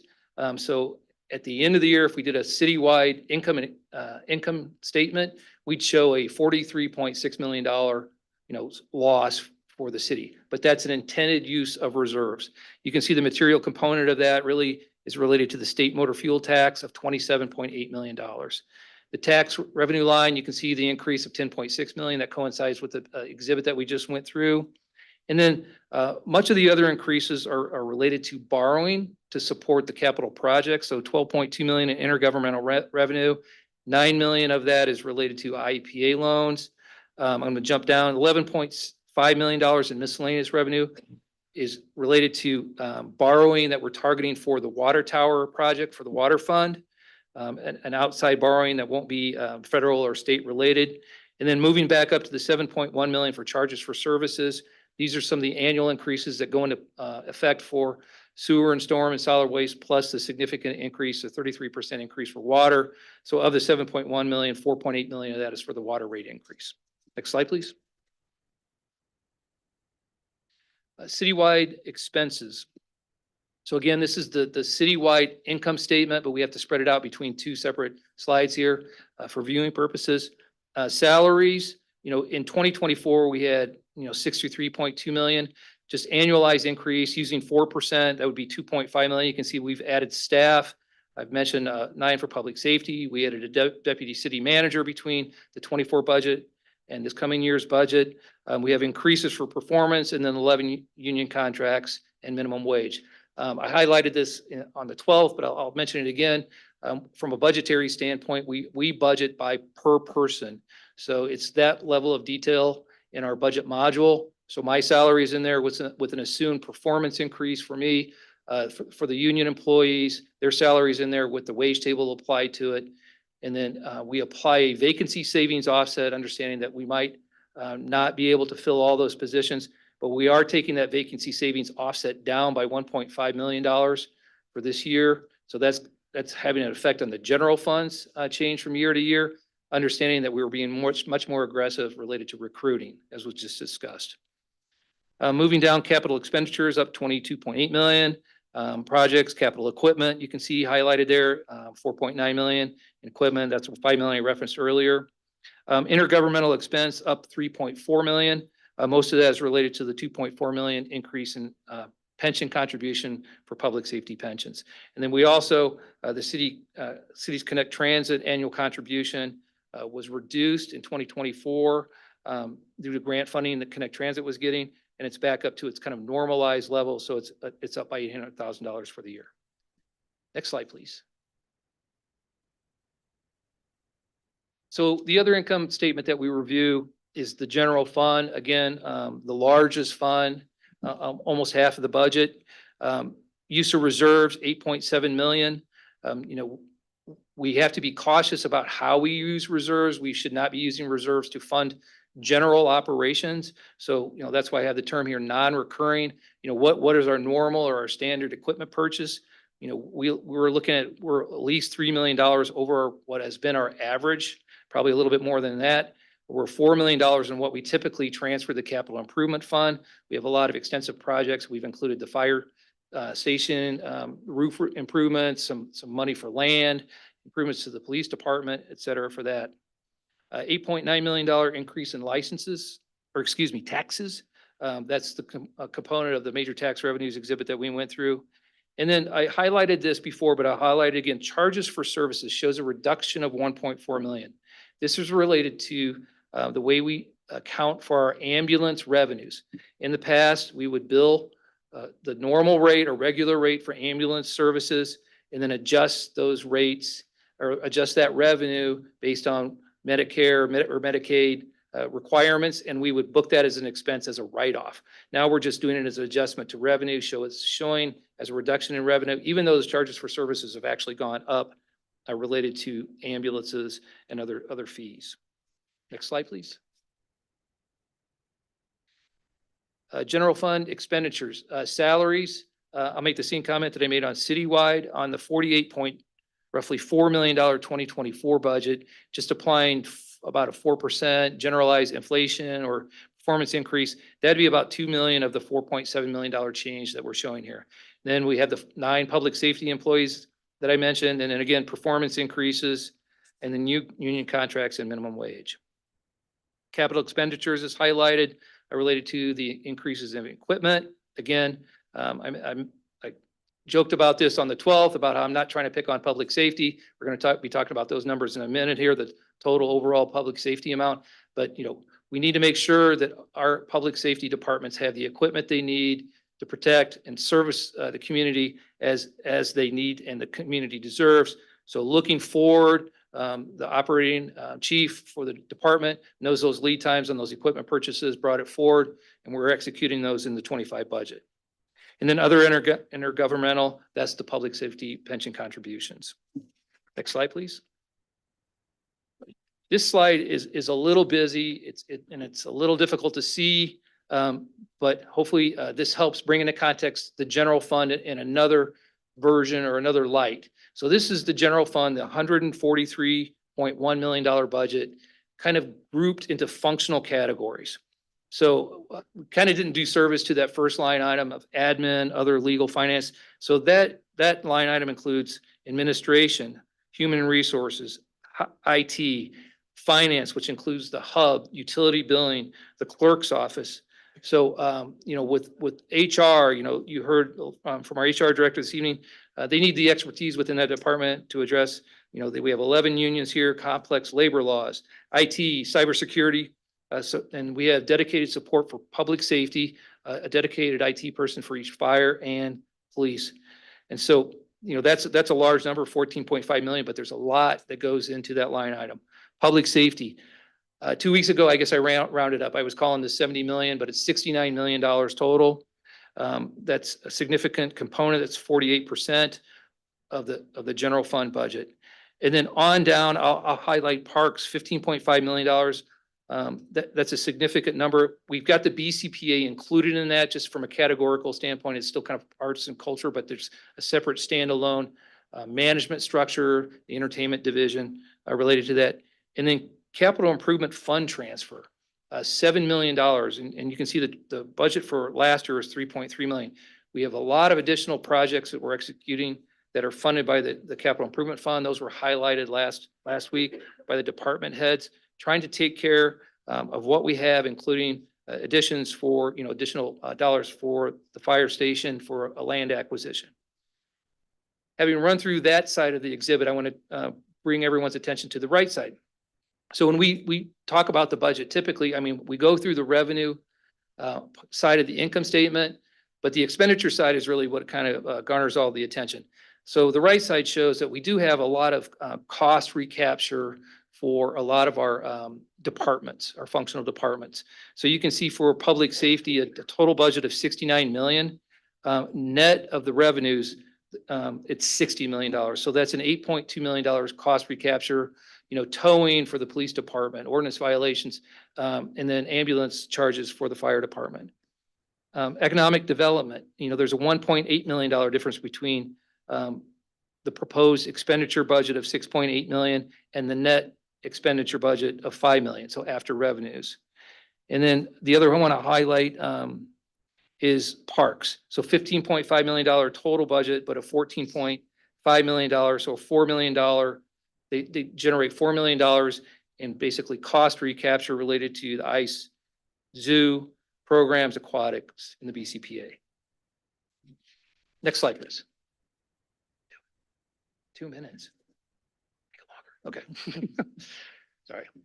Capital projects. So to execute on this delivery of these services for the community, you know, we have $88.5 million budgeted for capital projects. We went through these in details last week, and so I won't run through these again. Next slide, please. So as I started out the presentation, I was talking about how do you put context around $330 million? Well, this is information that we include in our audit. It's been updated for current. If the information is available, you can see the calendar year versus fiscal year, what it's referencing. But police and fire, adding these two together, we had 82,000 service calls for calendar year 2023. So that's what, you know, the dollars going for. If you need those services, it's money. Community development, 1,600 building permits. Economic development, 2,300 business contacts. Facilities, you can see data on their library, 159,000 visitors, lower due to construction. I'm sure that's going to shoot right up in the coming years. 51,000 attendees for the arena. Next slide, please. Streets maintained, 842 lane miles. Trash recycling, 35 million pounds. Brush hauled, 19,000 cubic yards. I was asked before, how do you put that in context? I looked up, you know, what is a cubic yard? It's the equivalent of 78,055 gallon drums. And so sewer, 1,000 miles, water pumped, 4 billion gallons, annually, 11 million gallons per day. So finance, we're processing 384,000 utility bills. Clerk, almost 2,000 FOIAs. A lot of work goes into processing FOIAs for the city. And then legal, our legal department, not only do they review all the legal relationships that we have, but they're running administrative court, the preparation for that, et cetera. Human resources, 8,000 applications, IT, 3,000 devices supported, 100 applications maintained over 40 locations. Almost finished. Next slide, please. So those were some tangible services that I hope the community can relate to. Now, to bring back to the numbers, the capital projects, we use the same split a couple of weeks ago, 88.5 million. How do you put that in categories? Well, if we include asphalt and concrete and state motor fuel tax, we're proposing to spend $43 million on streets and sidewalks. For water, storm, and water infrastructure projects alone is 34.1 million. And then taking care of what we have, facilities, maintenance, quality of life, parks, rec, golf, the fire department, PD, 11.4 million.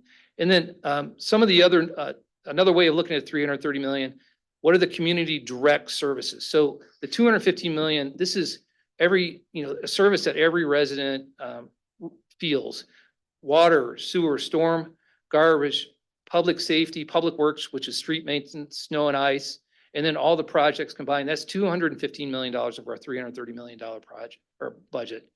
And then community support. What are we spending? Now, some of these are from grants, but IDA, CDBG, McLean County Health, which is $3 million, JM Scott, Connect Transit, 7.8. So when you look at those community direct services and community support services, 223 million, that's 67% of our total budget.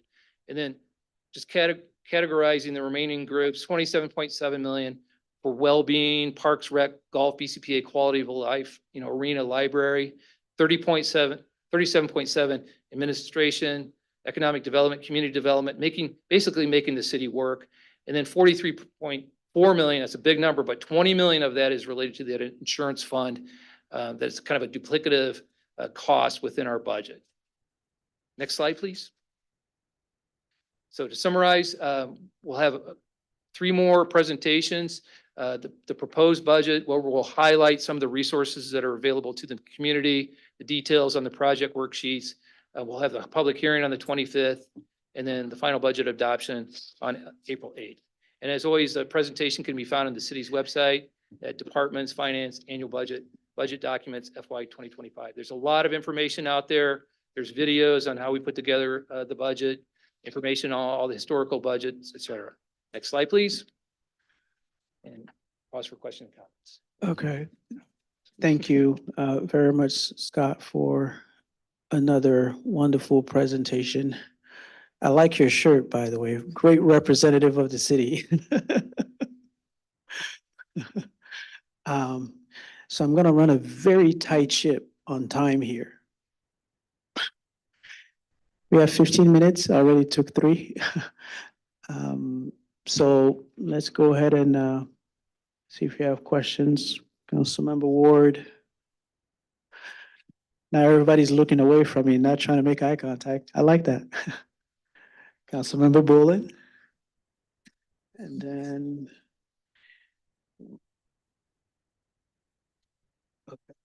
Okay, well, we'll start with Councilmember Ward. Great. Thanks for this presentation. I wondered if you could just give us a little bit of a reminder about the ARPA funds. Several places ARPA funds are mentioned. And I'm trying to just get a reminder in terms of like what the deadlines are to use those up. I know that we dedicated a big chunk of ARPA to Locust Colton, a big chunk to some larger projects that for some of the nonprofits. And then there were funds, smaller amounts that were available for people needing to do repairs on their homes and funds for small businesses. And I'm just trying to get a sense of like when that stuff is supposed to expire. That's a great question. And believe me, we have eyes on that. It's, 13.4 million. A lot of that has been committed and expended already. We have to have it committed by the end of this calendar year, by 2024, and then actually spent by the end of 2026. 26. Right. And can you, off the top of your head, do you know how much is still out there that's not committed? I may even have an exhibit in my other. Well, it's technically, from our perspective, it's all been targeted. So 100% of it's been targeted either via the ECD related programs, infrastructure, and, you know, we spent 750,000 for downtown streetscape. So 100% of it has been targeted for programs. $500,000 or so is rolling into 25 related to the housing component of the ECD programs. But the remainder of it is really supposed to be for ECD executed this year in 24 still. And then there's a big component that's related to streets that's still going to hit during this calendar year. So the 500,000, how much did you say? 500,000 is still out there for housing? Is that Correct. housing That's what's repairs? anticipated. That's not going to be distributed before the end of this fiscal year. But people haven't actually applied for that yet. No, that's the understanding I have. So basically, members of the community could still apply for $500,000 that's sitting there needing to be spent on repairs for their homes. Yes. Excellent.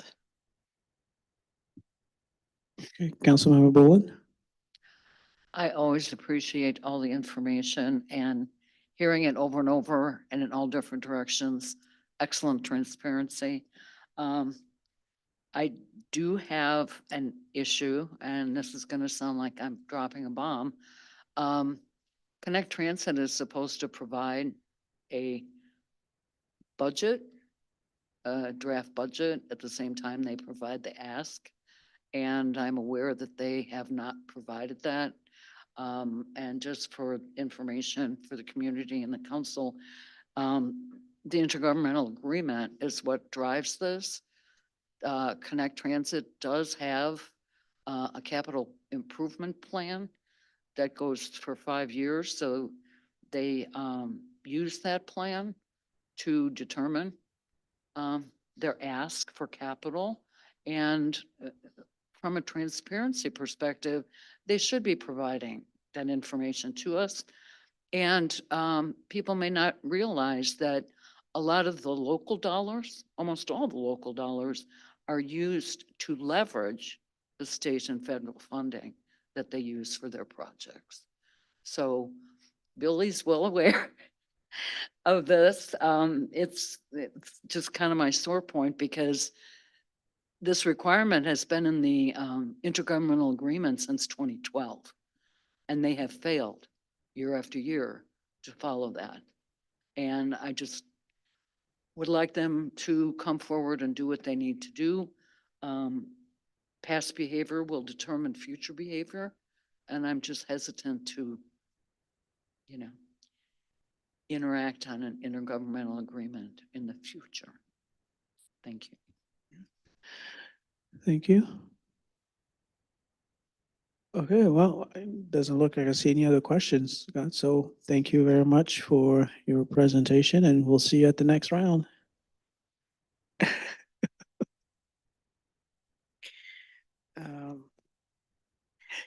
Yes, which is the city, the finance director's report.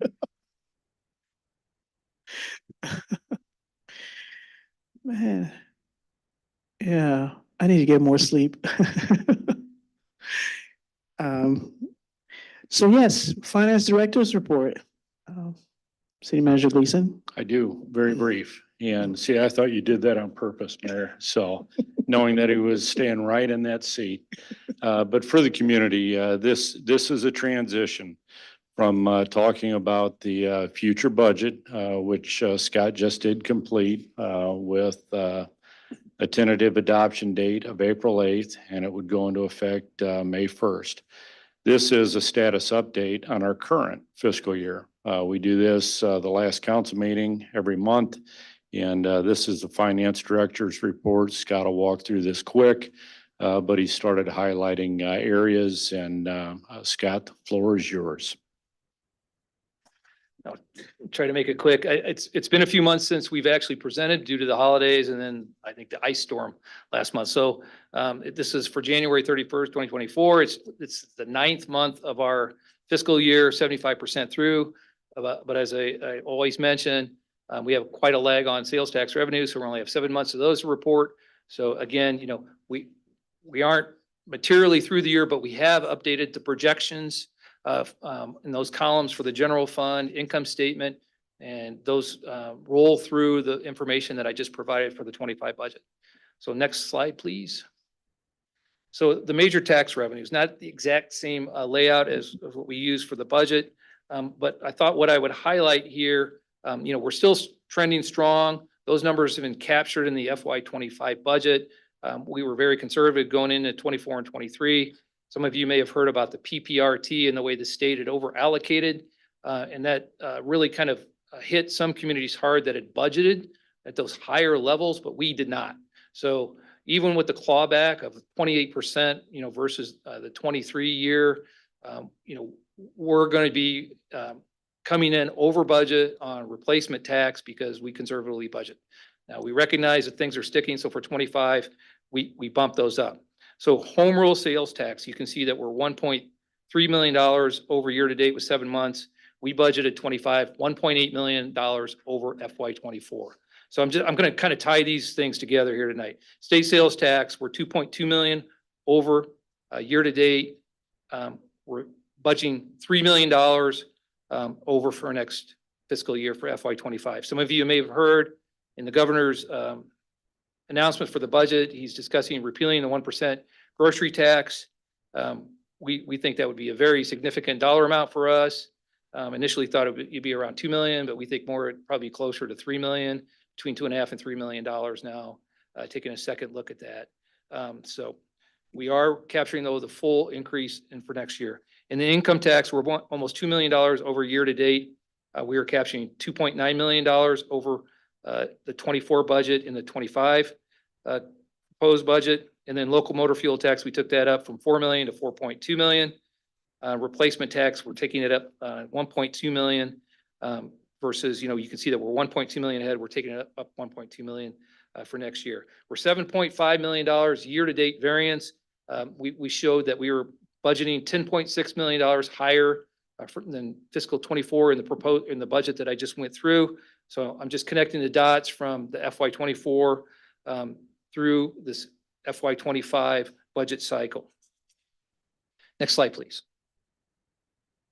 So the general fund revenue and expenditures, as I mentioned, the projected year-end column, we have updated that now. So this highlights the impact of the use of reserves. You can see in our budget, we have $17.3 million as a use of reserves in the revenue column. But in the projected year-end, there's a zero there because those aren't real revenues. So when we're using reserves, the actual impact is that we're going to show a negative, on our income statement for the year, but it is intentional. The use of the reserves is decided upon by council. Taxes, we were budgeted at 99, almost 100 million. We've taken that up to 109 million, so plus 9 million there. And then charges for services, 17.4. We're actually reducing that down to 15.3, and that's because of that ambulance accounting change that we're doing. You're going to see a reduction in the expenditure line to offset that because that GMET program, ground emergency management transport, I think I got that right. Chief still here? No. Has been a very positive, has had a very positive impact for the city. Next slide, please. So expenditures still trending fairly well. Part of that, part of our impact though really is that some items we can't buy. You can see a note on a capital expenditures related to a few items rebudgeted for FY25. So $6 million budget. We're showing a $5.4 million projected. Moving back up, salaries and benefits are coming in pretty close right now. We're 75% through the year. It's showing 78%. Some of that has to do with timing of our payroll cycles. We have 26 periods or payrolls in the year. We've had a couple of 3 payroll months already. Other expenditures rolling down.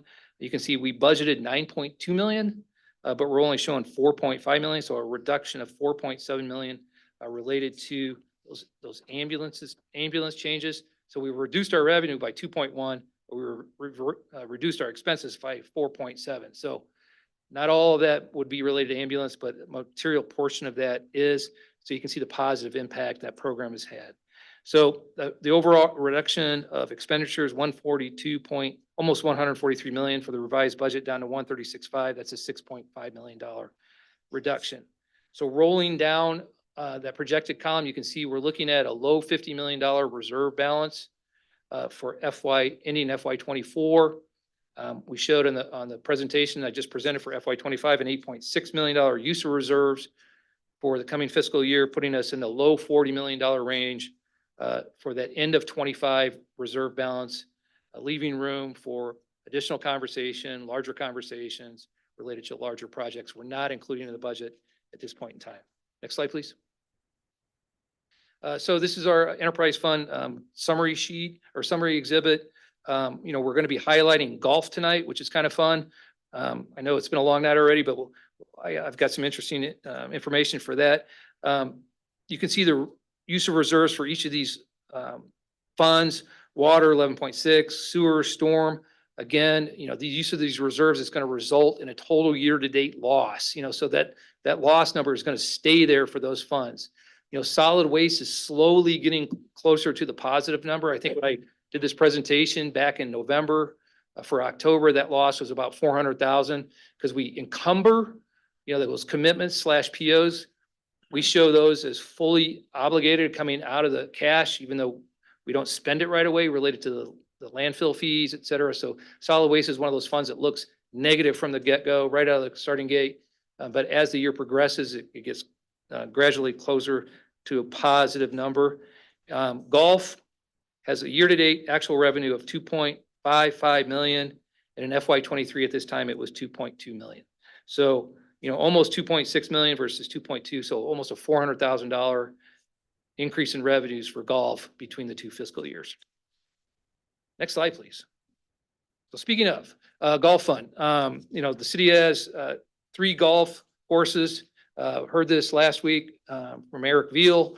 Prairie Vista, let me skip Highland. Highland First Cities Golf Course, built in the 1920s. Prairie Vista opened in 1991, the site of the annual host, and it's the annual host of the Illinois High School Association.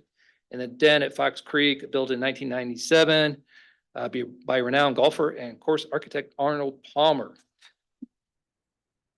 So revenues are almost at 100% through January. So we've got the remainder of the spring to go. So we're looking at unless there's, horrible weather coming up with, and I don't want to jinx this. The golf fund is experiencing really good trends. Jason Wingate shared some information with me, with Chris and myself, and the stats were for 2023, they had 59,000 rounds of golf played. Prior to COVID was kind of like the tipping point for golf.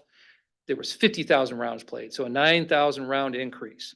And then shared some information from the National Golf Foundation. It was from their president, so it's written a little cheeky, but it says beginners are at record levels. The participant base is becoming increasingly diverse.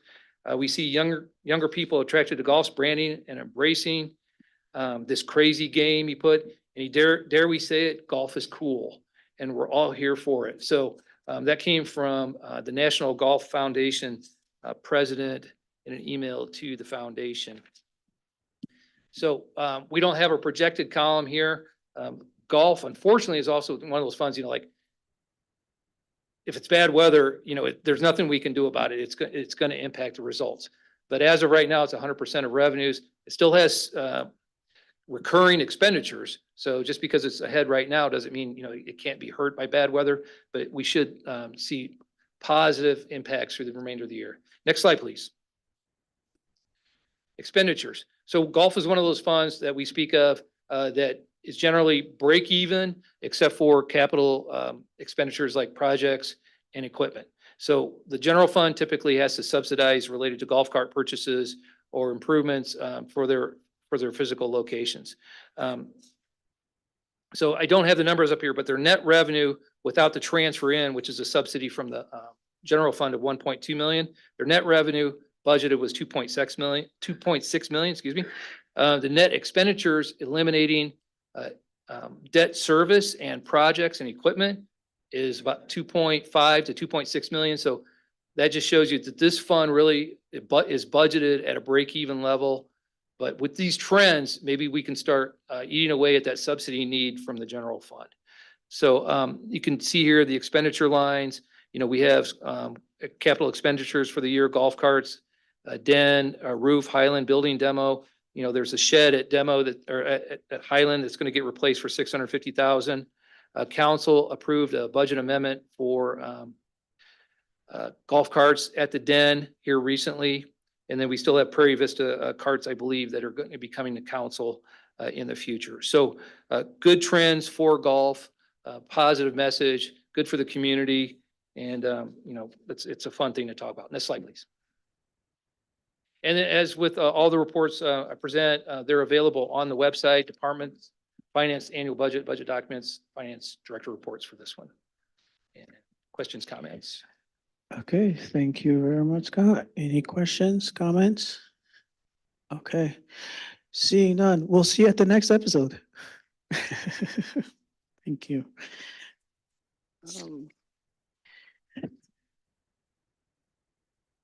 And now we are going to move on to the city manager's discussion, which I'm sure he has a nice music video.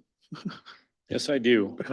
Catherine, if you would play the video update, please.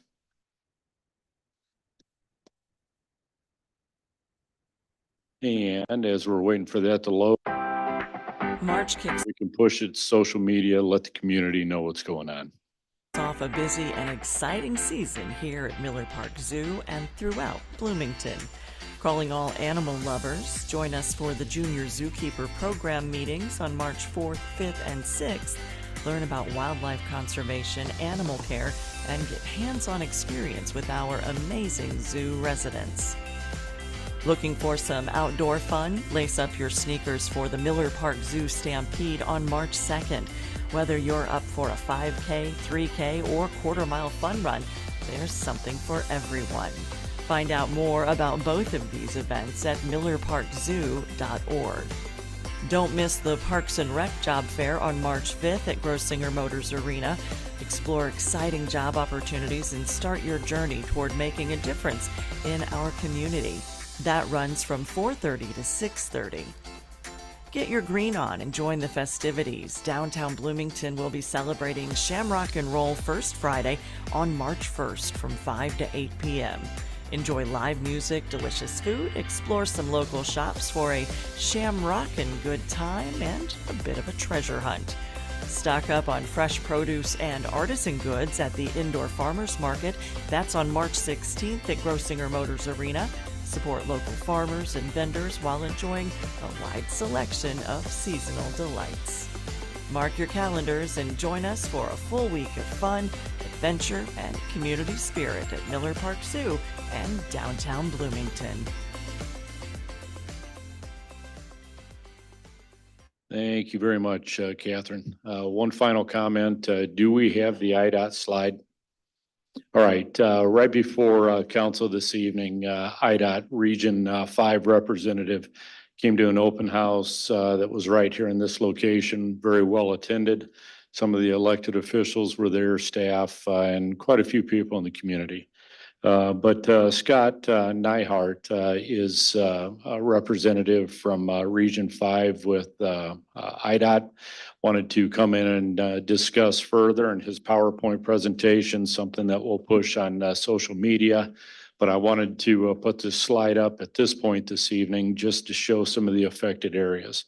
The city has recently been awarded, I think you saw a news conference, or I'm sorry, a press release for about 52 million. That number in total over the next 4 years is in excess of $100 million.